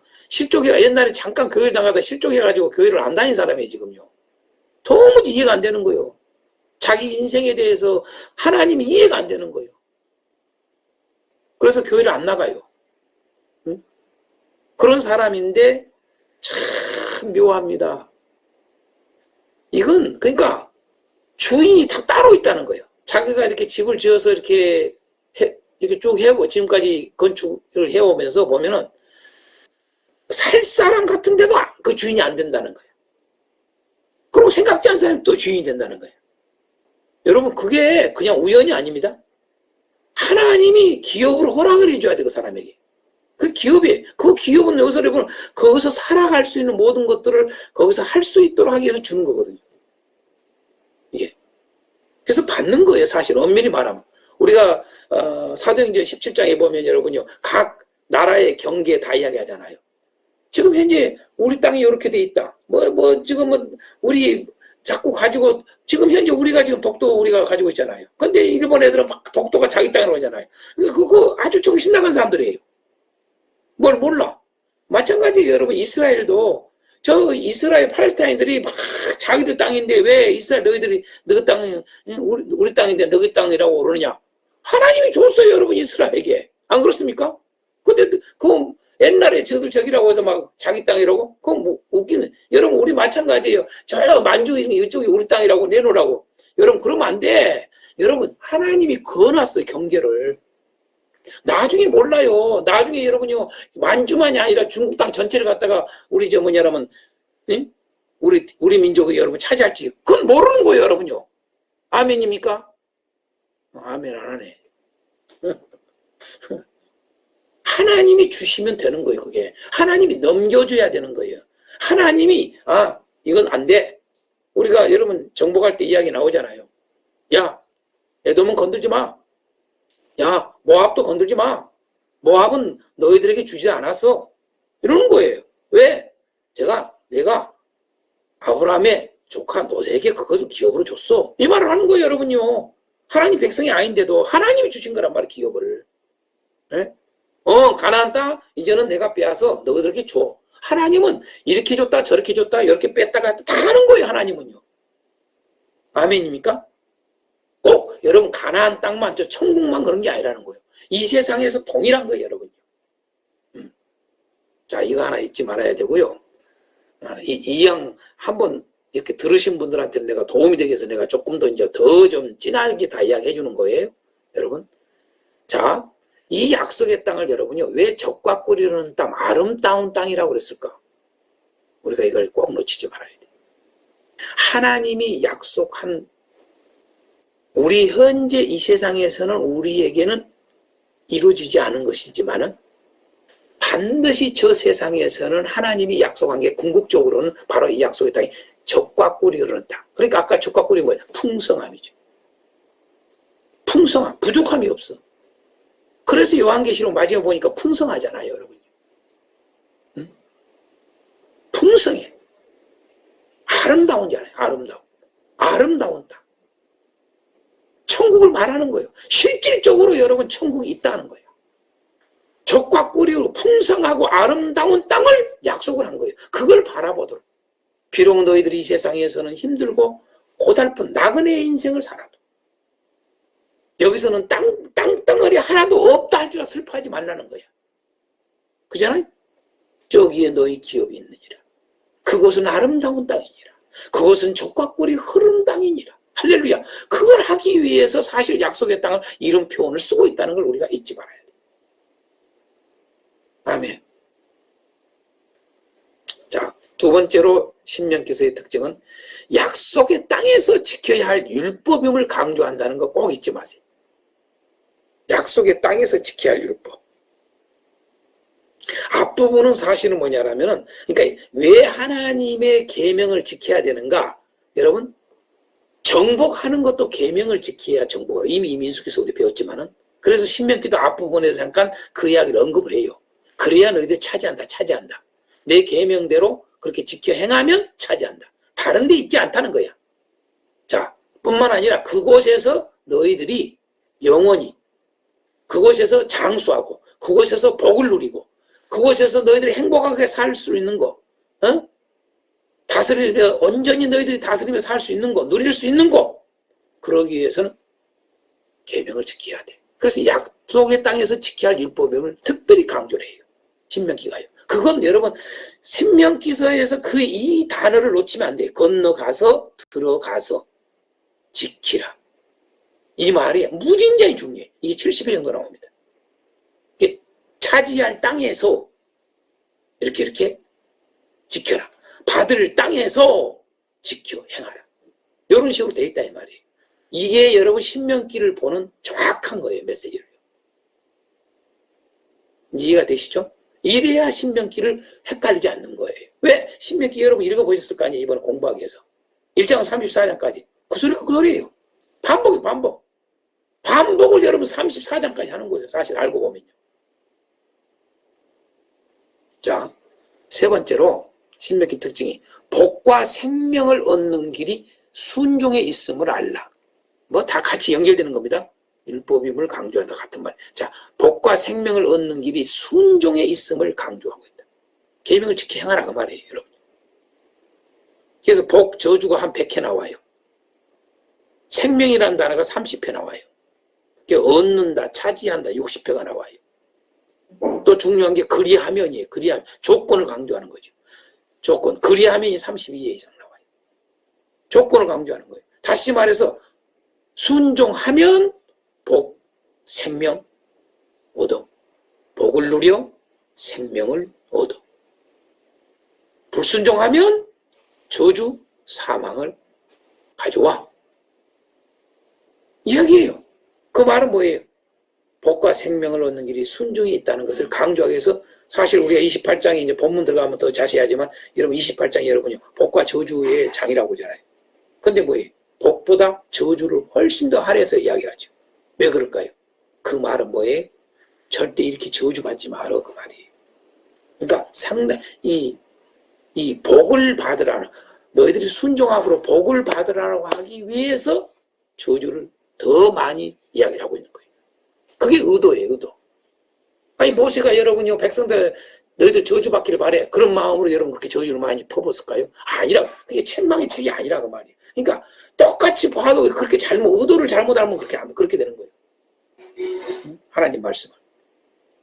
자, 복과 생명을 얻는 길은 유일하게 순종 외에는 없어요. 그걸 강조하고 있다.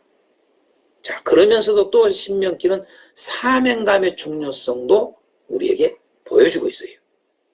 그게 뭐예요? 여러분, 모세의 사명감이 뭐예요? 여러분, 아까도 얘기했지만 죽을 기한. 31장 14절. 죽을 기한이 가까웠다 그랬어요. 딱 죽음이 정해져. 알아. 지금 곧 죽는다고 알아. 자, 그 다음에 31장 30절에 끝까지라는 말을 써. 예? 그 다음에 32장 40절 마치고. 이런 단어가 뭘 보여주느냐? 모세가 얼마나 사명감에 투철한 걸 알아야 돼. 여러분, 못 가는데. 저 약속의 땅을 못 가. 기가 막히잖아요, 자기는. 그러고 죽어. 지금 죽음도 알아. 기한이 딱 정해져 있어. 그런데 다 꼴딱꼴딱하고 딱 죽는 순간까지 여러분 끝까지요. 마치고 해요. 다 설교를 마치고 죽었다 이렇게 나와요. 기가 막히죠, 여러분. 그래서 여러분 약속의 땅에 못 들어간다. 멸망을 알고도 이렇게 사명을 감당하는 모습에 우리가 특히 주의 종들은 이 모세를 통해서 이 사명감을 정말 죽는 그 순간까지 비록 나는 이렇게 된다 할지라도 하나님이 내 목숨을 두는 그 순간까지 내가 이렇게 설교를 하다 가리라. 이렇게 가르치다 가리라. 이렇게 간절히 교인들을 성도들을 이렇게 말씀으로 바로 살라고 강조하고 똑같은 말을 하니까요. 1장에서 34장까지 그 말이요. 다른 말이 아니요. 아주 그냥 지루할 정도예요. 어떻게 보면 여러분요. 신명기 안 그렇던가요? 그걸 우리가 알아야 돼. 또 강조하고 또 이야기하고 그러니까 노인네 저기 했나? 이 정도로 여러분요. 그런 소리를 들어도 괜찮다 이 말이에요. 하나님 말씀에 거기에 복이 있고 거기 생명이 있기 때문에 그건 잘해도 또 강조도 괜찮다고 말이에요. 100번 설교도 괜찮다 이 말이에요. 목사님 지난주에 설교했는데요. 아이고 한 달 내내 그 설교해요. 괜찮아. 너희들 그렇게 살면 되는 거야. 이게 핵심이야. 다른 거 몰라도 돼. 이 말이에요 사실은요. 그게 진짜 사명감을 확실하게 가진 사람이에요. 주의 종이. 사람들 기분 맞추고 금방 설레설레하고 또 이런 좋은 재미있는 이야기 저런 그러려고 하지 마세요. 설교. 두 번째로 백성들의 사명감도 보세요. 건너가면을 계속 강조해요. 건너가면 차지하면 이거예요. 건너가면 이거 해라. 건너가면 해라. 건너가면 이렇게 해라. 건너가면 이렇게 해라. 건너가면 사명. 우리가 사명을 가지고 백성들도 성들도 어느 날 여러분요. 그냥 허리무통에 가면 안 돼요. 사명감에 투철해야 돼요. 하나님이 주신 말씀을 지켜 그대로 행하고 나가는 게 그런 사명. 자, 다섯 번째로 특징. 믿음, 사랑, 소망을 갖게 합니다. 예. 신명기서가 믿음, 사랑, 소망을 갖게 해요. 크게 보면. 자, 약속의 땅에 들어가는 게 뭐예요? 너희들 약속의 땅에 들어가라. 이거 믿음이 없이는 못 들어가요. 왜? 보이는 상황이 다르잖아요. 환경이 아니잖아요. 맞잖아요? 안 올 시다가 많잖아요. 그냥 쉽게 휙 들어갈 수 있는 그런 상황이 아니잖아요. 예? 약속의 땅에 그냥 들어가는 게 아니잖아요. 여러분 천국이 그냥 들어갑니까? 약속의 땅에 들어가는 거 똑같은 거예요. 믿음이 있어야 돼. 믿음이 없이는 절대 못 들어가. 여기까지 왔어도 여러분요. 지금 요단강을 사이에 두고 이제는 이제 건너가야 되는데 약속의 땅에 들어가야 되는데 여러분요. 믿음 없으면 안 되는 거예요. 믿음이 없죠. 그렇잖아요? 믿음 없는 자는 다 뒤로 서라고 다 그 절망하고 원망하고 불평해 버리죠. 여러분 구세대가 그렇잖아요. 믿음이 없어서 그런 거 아니에요? 그래서 원망하고 불평한 거 아니에요? 환경 보고 처지 보고 여건 보고 조건 보고 예? 하나님이 약속한 것은 눈에 보이지도 않고 기가 막힌 거예요. 그래서 그건 뭐예요? 하나님 시험했다고 그러잖아요. 뭘요? 믿음을 시험하는 거예요. 하나님은 시험했다. 뭘 시험하냐? 우리에게 믿음을 시험하는 거예요. 믿음 이야기하는데 믿음이 지풀도 없는 거예요. 오늘날 성도들이 대부분 믿음을 시험하고 사랑을 시험하고 소망을 시험하는 겁니다. 할렐루야. 그 믿음이 뭐예요? 저기 있는 믿음, 저기 있는 사랑, 저기 있는 소망이에요. 예수의 믿음, 예수의 사랑, 예수의 소망이라고요. 그걸 시험하는 거예요. 무슨 이 땅에서의 어떤 잘될까 이 소망이 아니라 예수 안에서의 소망, 예수 안에서의 사랑, 예수 안에서의 믿음. 그것을 하나님은 시험하는 거예요. 그래서 약속의 땅에 들어가는 건 믿음이 있어야 돼요. 그래서 들어간 이야기를 여러분 신명기를 가만히 보면 신명기가 크게 세 구조로 이렇게 나눠도 돼요, 여러분요. 여러분 큰 틀로 이렇게 되어 있습니다. 약속의 땅에 들어감에 대한 이야기를 해요. 그 다음에 뭐냐? 율법 이야기를 해요. 율법 이야기가 가득 차 있어요. 신명기 대부분이. 그게 뭐예요? 사랑을 하라는 거예요. 그러고 뒷부분에 가서는 뭐예요? 약속하고 축복이에요. 그게 뭐예요? 소망을 갖게 하는 거예요. 이해가 되시죠? 그래서 12지파 다 축복하잖아요, 여러분요. 12지파의 앞으로에 대한 미래에 대한 소망적인 거 말하는 이 축복이요. 그래서 신명기가 보면은 이 셀로 딱 나눠져 있습니다. 뭐 출애굽기서 막 그런 게 아니라. 이거 엄청난 여러분, 이거 신명기를 보는 여러분 가르침입니다, 제가요. 여기다가 지금 특징이다 제가 이야기해놨지만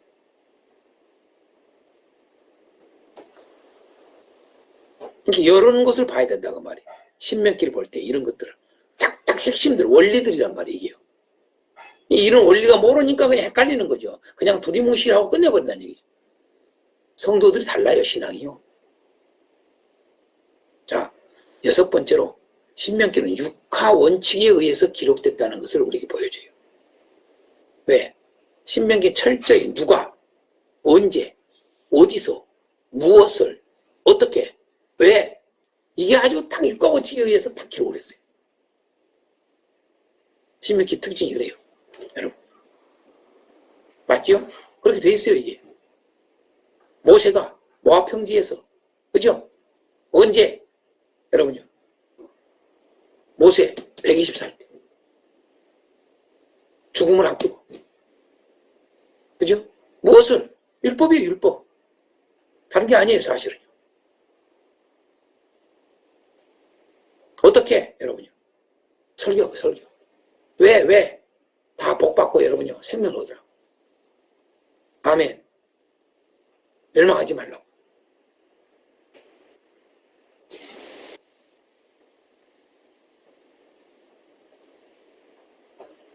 약속의 땅에서 가서 영원히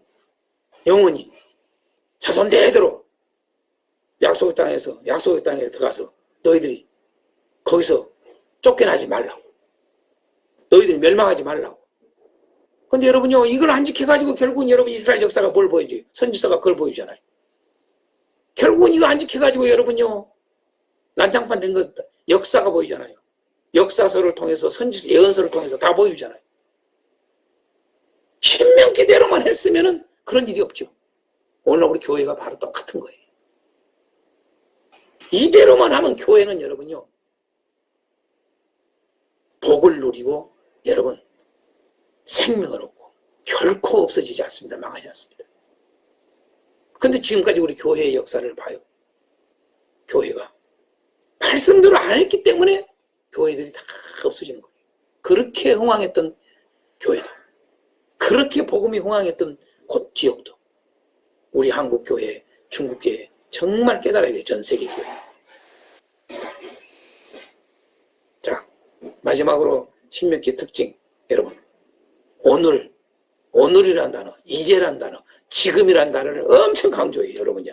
보시면 알죠. 100회 정도나 나오고 100회 여러분요. 오늘, 이제 다 같은 의미예요. 오늘, 이제, 지금. 무슨 말이에요? 지금 현재가 중요하다는 거예요.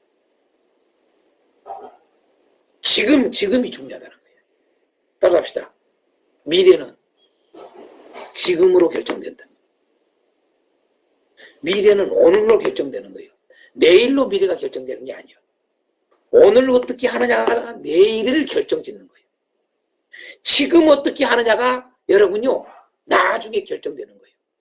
그런데 오늘에 대해서, 지금에 대해서 이걸 수많은 사람들이 관심을 안 둬요. 그러기만 잘 되기 바라, 내일이. 그러기만 내일이 잘 되고, 미래가 잘 되고, 장래가 잘 되기를 바래. 이런 어불성설이 어딨냐, 이 말이에요. 오늘이 중요합니다. 지금이 중요합니다. 지금 지켜 행하는 거예요. 오늘 지켜 행하는 거예요. 그런 사람에게 내일 생명이 있는 거예요. 그런 사람에게 행복이 내일 있는 거예요. 그게 성경이 말하는 신명기가 이걸 핵심이에요. 이걸 엄청나게 강조합니다.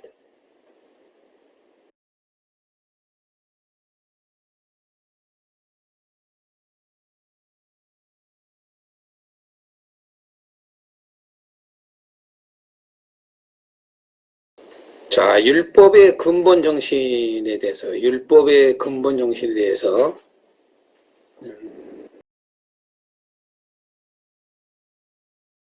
자, 율법의 근본 정신에 대해서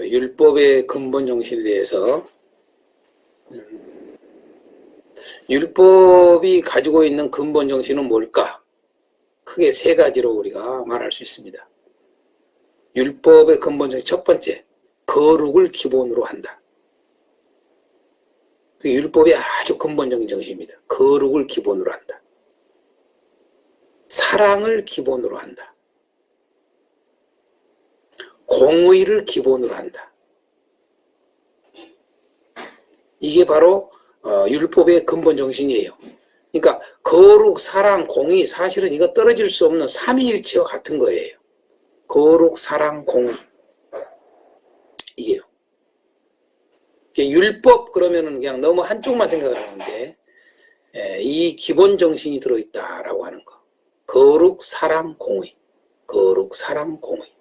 이 세 가지가 하나로 묶어 있는 거예요. 삼위일체 하나님처럼. 그게 율법의 근본 정신입니다. 율법을 자세히 들어가 보면 이렇게 세 가지로 압축해서 딱 말할 수 있어요. 기본적으로. 그게 율법입니다. 자, 구조를 하겠습니다. 구조.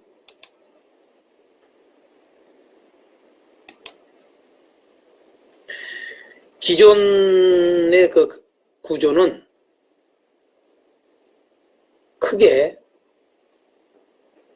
크게는 세 가지인데, 주장들이.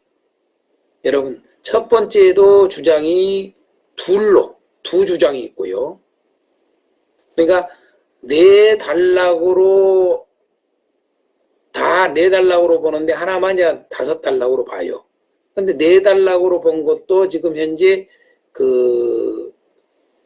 달라요. 이게 단락 나누는 것도 다 다릅니다. 그런데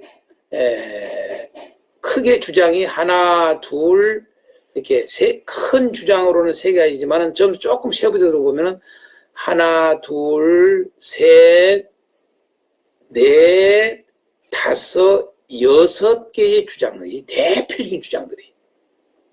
그러니까 신명기서를 보면은 이 구조만 봐도 신명기서에 대한 이해도가 다양하다는 거. 다시 말해서 신명기를 정확하게 지금 알고 있는가? 그만큼 신명기서도 제대로 지금 이해가 안 된다는 이야기예요. 구조가 많다는 말은요. 주장들이 많다는 말은. 그죠? 정확한 구조를 해놨으면은 다른 주장이 나올 수가 없잖아요. 그만큼 신명기서도 헷갈려 하는 거예요. 그들이 말한 대부분의 학자들이 말한 것처럼 무슨 신학의 중심이요, 신학적 중심이요, 구약의 중심이요, 여러분 성경 신학의 중심이라고 말을 했는데 정작 정확하게 모르는 거예요. 이걸 구조도 정확하게 모르면서 어떻게 신명기가 이렇다 이렇게 말을 할 수 있냐 이거예요. 그러니까 이게 참 성경을 보는 부분들이 너무 빈약하다는 걸 끊임없이 우리가 경험을 해요. 어쩌다가 한두 군데씩 그래도 조금 제대로 보는 데가 있지 거의 그렇지는 않잖아요. 자, 제일 흔한 게 이거예요. 첫 번째 설교. 그것도 1장에서 4장까지 아니라 4장 43절까지 첫 번째 설교다. 4장 43절. 4장 43절이 뭐인가 잘 보세요, 여러분. 4장 43절.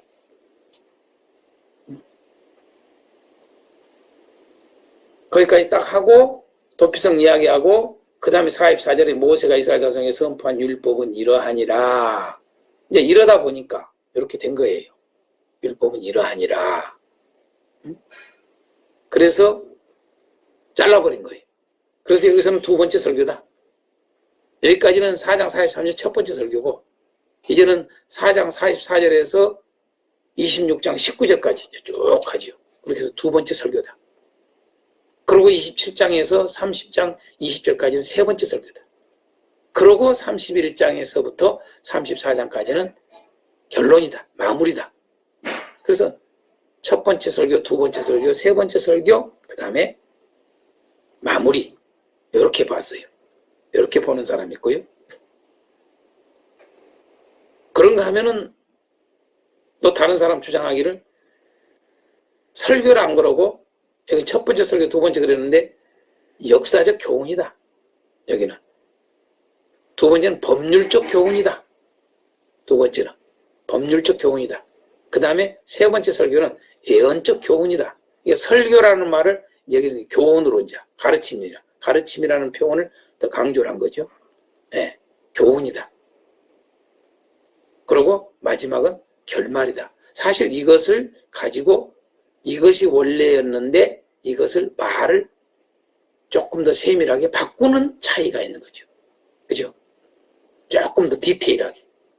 아, 역사적 교훈이야. 상당히 그런 대로 본 거예요, 이게요. 역사적 교훈이야. 법률적 교훈이야. 예언적 교훈이야. 결말이야. 이렇게 한 거예요. 여러분. 상당히 잘 본 거예요. 자, 그런가 하면 두 번째 이런 게 있어요. 1장에서 4장까지는 이스라엘의 40년 광야 생활을 회상한 거다. 회상한 거다. 그 다음에 5장에서 26장은 이스라엘이 받은 현재의 계명을 재강조한 것이다.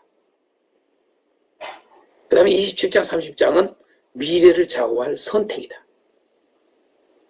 그리고 31장, 34장 모세의 유언과 죽음이다. 이렇게 한 거죠. 그러니까 이제 여기는 절수가 없이 장소로 딱딱 나눈 거죠. 이렇게 했는데 이것을 역사의 회고 이렇게 이제 주장을 한 거죠. 이것을 율법의 대략.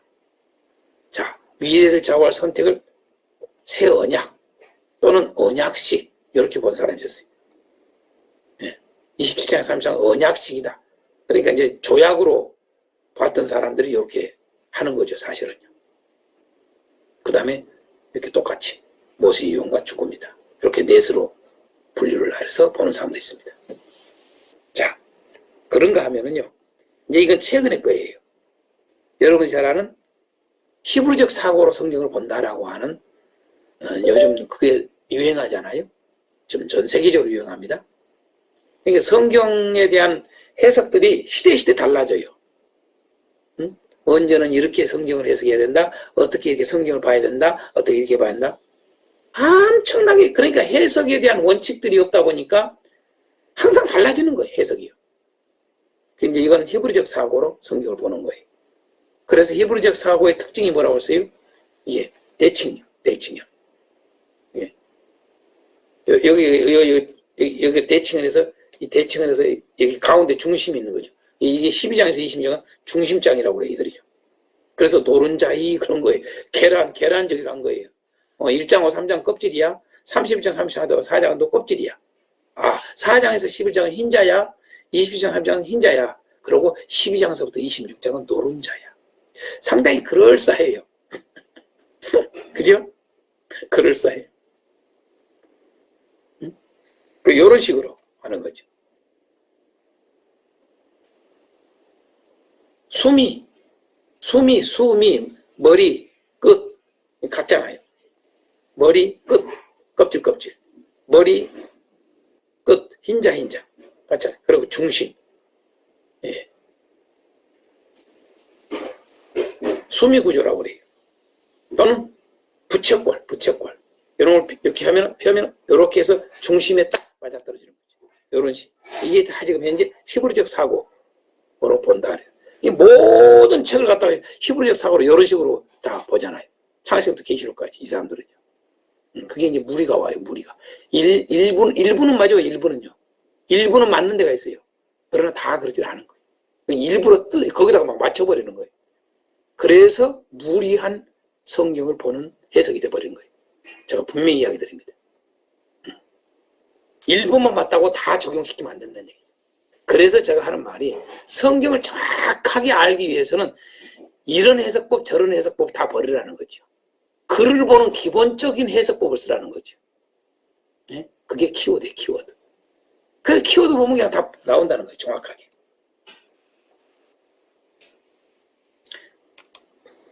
자, 키워드에 의한 분류를 하면은 이렇게 돼요. 제가 아주 재미있게 하기 위해서 그런 거예요. 자, 신명기는 설교라고 그랬잖아요. 그러면 신명기는 여러분 첫 번째 설교, 두 번째 설교, 세 번째 설교 이게 아니고 한 편의 설교입니다. 그걸 우리가 알아야 돼요. 신명기는 한 편의 아주 긴 한 편의 설교입니다. 기가 막힌 겁니다, 여러분. 이렇게 긴 설교에 봤나? 한 편입니다, 한 편. 네? 그래서 모세가 이스라엘 백성들을 향해서 설교한 건데 설교를 오늘날 식으로 한다면은 지금 오늘날 우리는 다 설교 제목이 있잖아요. 설교 제목. 설교 제목. 설교 제목이 뭐냐? 하나님의 언약을 지켜 행하라. 이 설교를 한 거예요. 이 제목을 가지고. 오늘날 표현하면 모세가요. 하나님의 계명을 지켜 행하라. 아까 중심 단어가 언약을 지켜 행하라. 계명을 지켜 행하라 했잖아요. 그러니까 하나님의 언약을 지켜 행하라. 이 제목을 설교한 거예요. 신명기가 바로 이 한 편의 설교입니다. 하나의 장편의 설교예요. 그러면서 1장 3장은 들어가는 말이에요. 도입부예요. 우리 흔히 말하는 도입부. 그래서 아까 이야기한 여러분이 기존 구조에 뭡니까? 역사해고 이런 말 나오잖아요. 역사해고. 그죠? 역사적 교훈 또는 여러분 역사해고. 네? 광야 40년 광야 생활 해상 이런 거 하잖아요, 여러분. 이건 정확하지 않아요? 광야 생활도 하지만은 다른 것도 다 이야기해요. 역사를 지나온 역사를 해고를 해요. 그 해고를 왜 하냐? 그 해고가 1장에서부터 이게 쭉 이야기가 이 해고를 왜 하냐? 여러분 역사적 교훈 뭔지 아세요, 여러분요? 이게? 근데 여러분 다 4장으로 봤죠? 여긴요. 다 4장까지 봤어요. 4장까지. 다 4장까지. 이건 껍질을 3장으로 봤어요. 요건 또 이건 잘 본 거예요. 여러분요. 근데 이들은 역사적 교훈, 역사해고, 회상, 역사조다. 회상이라는 것은. 역사로 본 것을 4장까지 봤어요. 그렇지 않습니다. 3장까지입니다. 정확하게. 3장까지. 그래서 사실 역사를 해고를 하는 이야기는 그게 도입부예요. 이 설교에. 그러면 이 서론에 들어가는 말인데, 그 서론 들어가는 말인데, 이 서론에 들어가는 말이 뭐냐라면, 크게 이야기해서 뭔지 아세요? 불순종의 역사 이야기하는 거예요. 그동안에 조상들이 쭉 해서 불순종했던 역사. 두 가지를 이야기해요. 불순종했던 역사, 그 다음에 순종했던 역사. 조상들이 어떻게 불순종했는가? 어떻게 순종했을 때 어떻게 했는가? 요걸 왜 이야기해요? 지켜 행하라고. 그러니까 아주 좋잖아요. 서론을 다른 걸로 쓰지 않고 무슨 다른 이야기거리를 쓴 게 아니고 역사를 그대로 최고의 여러분 설교죠. 응? 신명기를 가지고 여러분 설교에 대한 여러분 논문 써도 좋아요.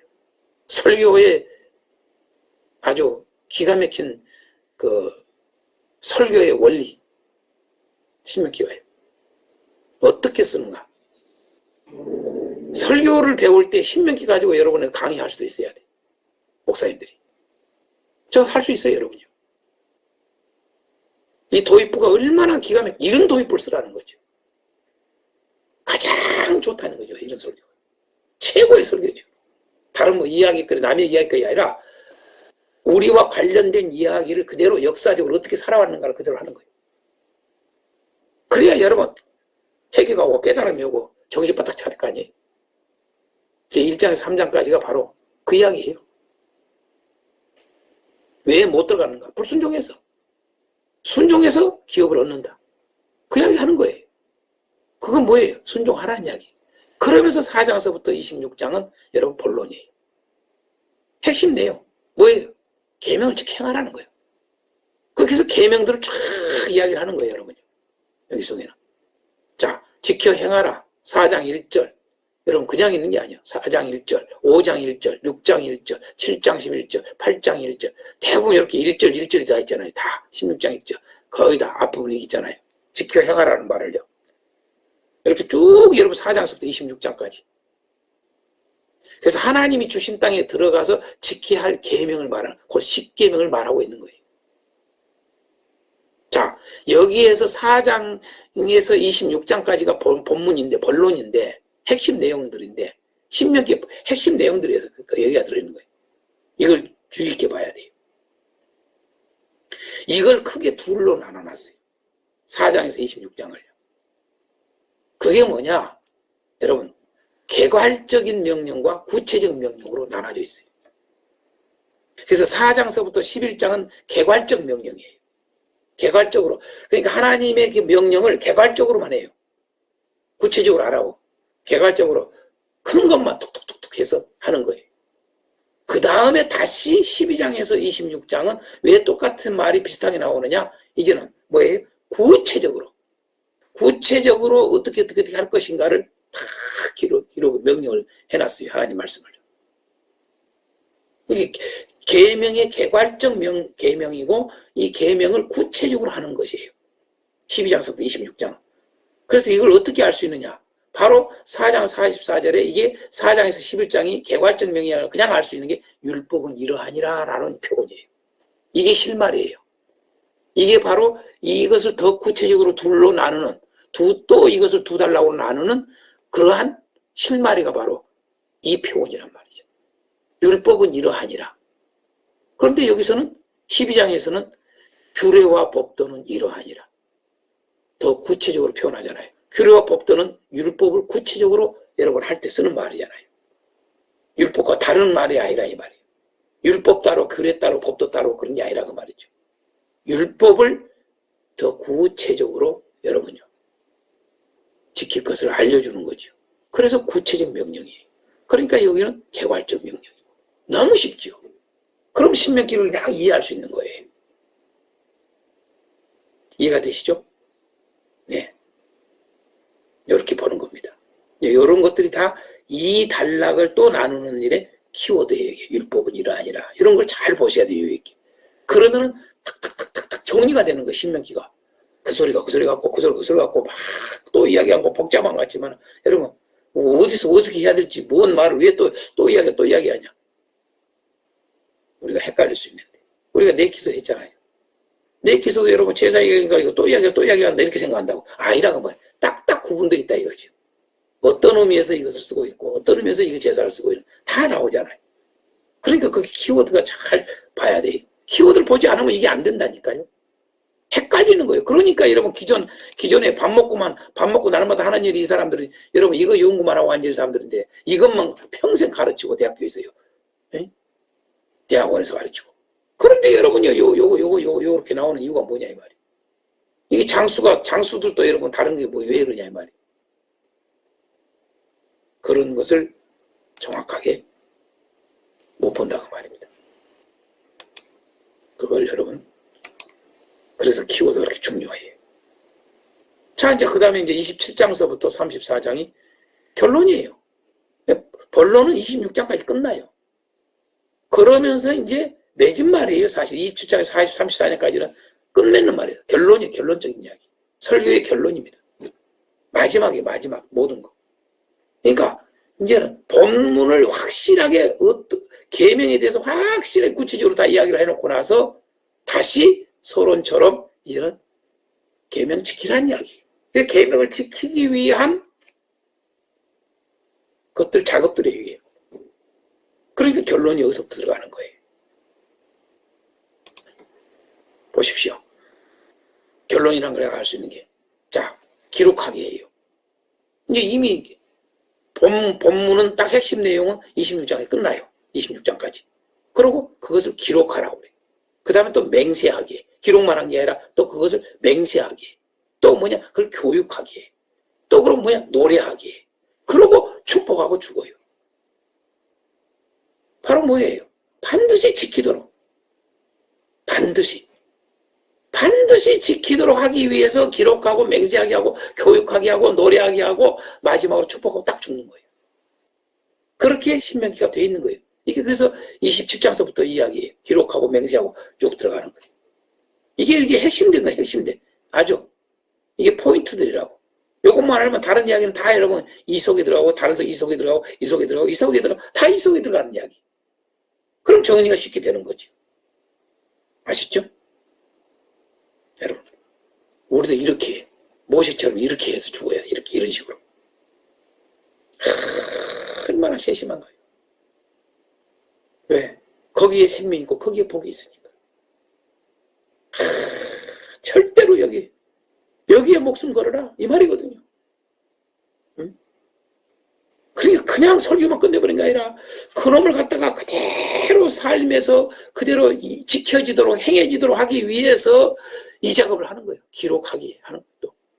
또 그것도 맹세하게 하는 거예요. 또 뭐냐면 또 거기서 부족해서 또 교육하게 하는 거예요. 철저히 교육하는 거예요. 이것을 갖다가 이 본문 이 내용을 핵심 내용을 교육하게. 또 이걸 갖다가 노래하게 하는 거예요. 이 계명을 지켜 행하는 것이 왜 그렇게 중요한 걸 노래로 갖다가 이 다 의식 속에 심어 놓는 거죠.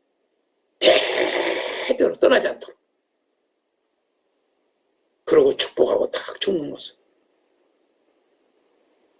27장 1절에 모세와 이스라엘 장로들이 백성에게 명령하여 이르되 내가 오늘 너에게 명령한 이 명령을 너희는 다 지킬지니라.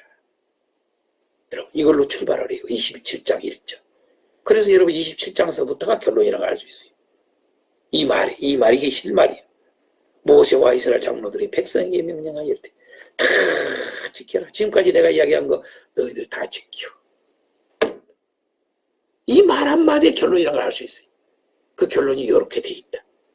너무 쉽죠? 이런 것들이 키워드예요. 다. 키워드의 이력이에요. 그래야만이 그 성경을 완전히 이해하는 거예요. 자, 뭐 주제는 제가 말씀 안 드려도 다 알겠죠? 주제는? 자, 신명기는 다스림과 하나님 나라예요. 다스림과 하나님 나라. 그래서 주제를 이제 조금 더 여러분 그냥 하나님의 언약을 지켜 행하라. 하나님의 계명을 지켜 행하라. 이것만 하지 말고 더 여러분들에게 더 좀 이야기해 주시오. 하나님 주신 땅을 다스리라. 이거예요. 신명기가. 하나님이 주신 땅을 다스리라. 하나님이 주신 땅을 다스리기 위해서는 어떻게 해야 돼? 하나님의 언약을 지켜 행하라. 그 말이거든. 같이 연결됐다고 내가 아까 얘기했잖아. 그래서 하나님이 주신 땅을 다스리라. 다스리기 위해서는 너희들 이렇게 살아야 돼. 그 말이에요. 자, 이렇게 쓸 수도 있지만은 또 새로운 것을 제가 이야기해 줄게. 좀 재미있게. 신명기 제목을 조금 독특하게 재미있게 순종하면 복이 와요라고 제목을 달면 무진장이 좋다. 여러분, 신명기를 여러분 강의 설교를 들어갈 때 이 제목을 달고 여러분 교회에서 해보세요. 순종하면 복이 와요. 항상 신명기 1장서부터 3장까지 하려면 여러분이 엄청나게 오래 걸리잖아요. 이 강의 설교를. 이런 걸 새벽에만 하지 마세요, 여러분요. 이런 걸 주일날 하자란 말이에요. 그러니까 여러분요, 대부분의 사람들이 주일날만 오는 사람들을 보니까 그래서 신앙이 여러분은 안 돼 있는 거예요. 껍데기들을 가지고 있는 거예요, 다들요. 왜 그런 식으로 계속 하냐 이 말이에요. 왜 엑기스를 갖다가 새벽에 하냐 이거야. 새벽에 몇 사람 안 나오는데. 응? 그 사람들은 이거 말 안 해도 잘할 수 있는 사람들인데. 엄밀히 말하면. 모든 성도들을 다 지키게 행하라고 했잖아요. 모든 자로. 일부만이 아니라. 우리가 너무 잘못하고 있어, 설교도요. 편성을. 주일날 만예배 설교를 하라고 해요. 핵심된 설교를요. 전도용 설교로만 하지 말고요. 그런데 속지 말고요. 제대로 이렇게 설교하면 여러분 초신자도 초신자는 이게 무거울 텐데 힘들 텐데 그런 생각하지 말라고요. 왜 그렇게 답답하냐고요, 다들요. 속지 마세요. 그래서 순종하면 복이 와요. 얼마나 좋아요. 초신자한테도 좋게. 그죠? 순종하면 복이 와요. 다 같이 해봅시다. 순종하면 복이 와요. 이렇게 외치면서 여러분요. 항상 신명기 설교를 하라고요. 다시 한번 해볼까요? 우리 신명기 제목이 뭐라고요? 순종하면 복이 와요. 그러면서 설교 들어라고요. 3장까지 했으면 이번 주에는 4장. 저저 그렇게 하라 이 말이죠. 순종하면 복이 와요.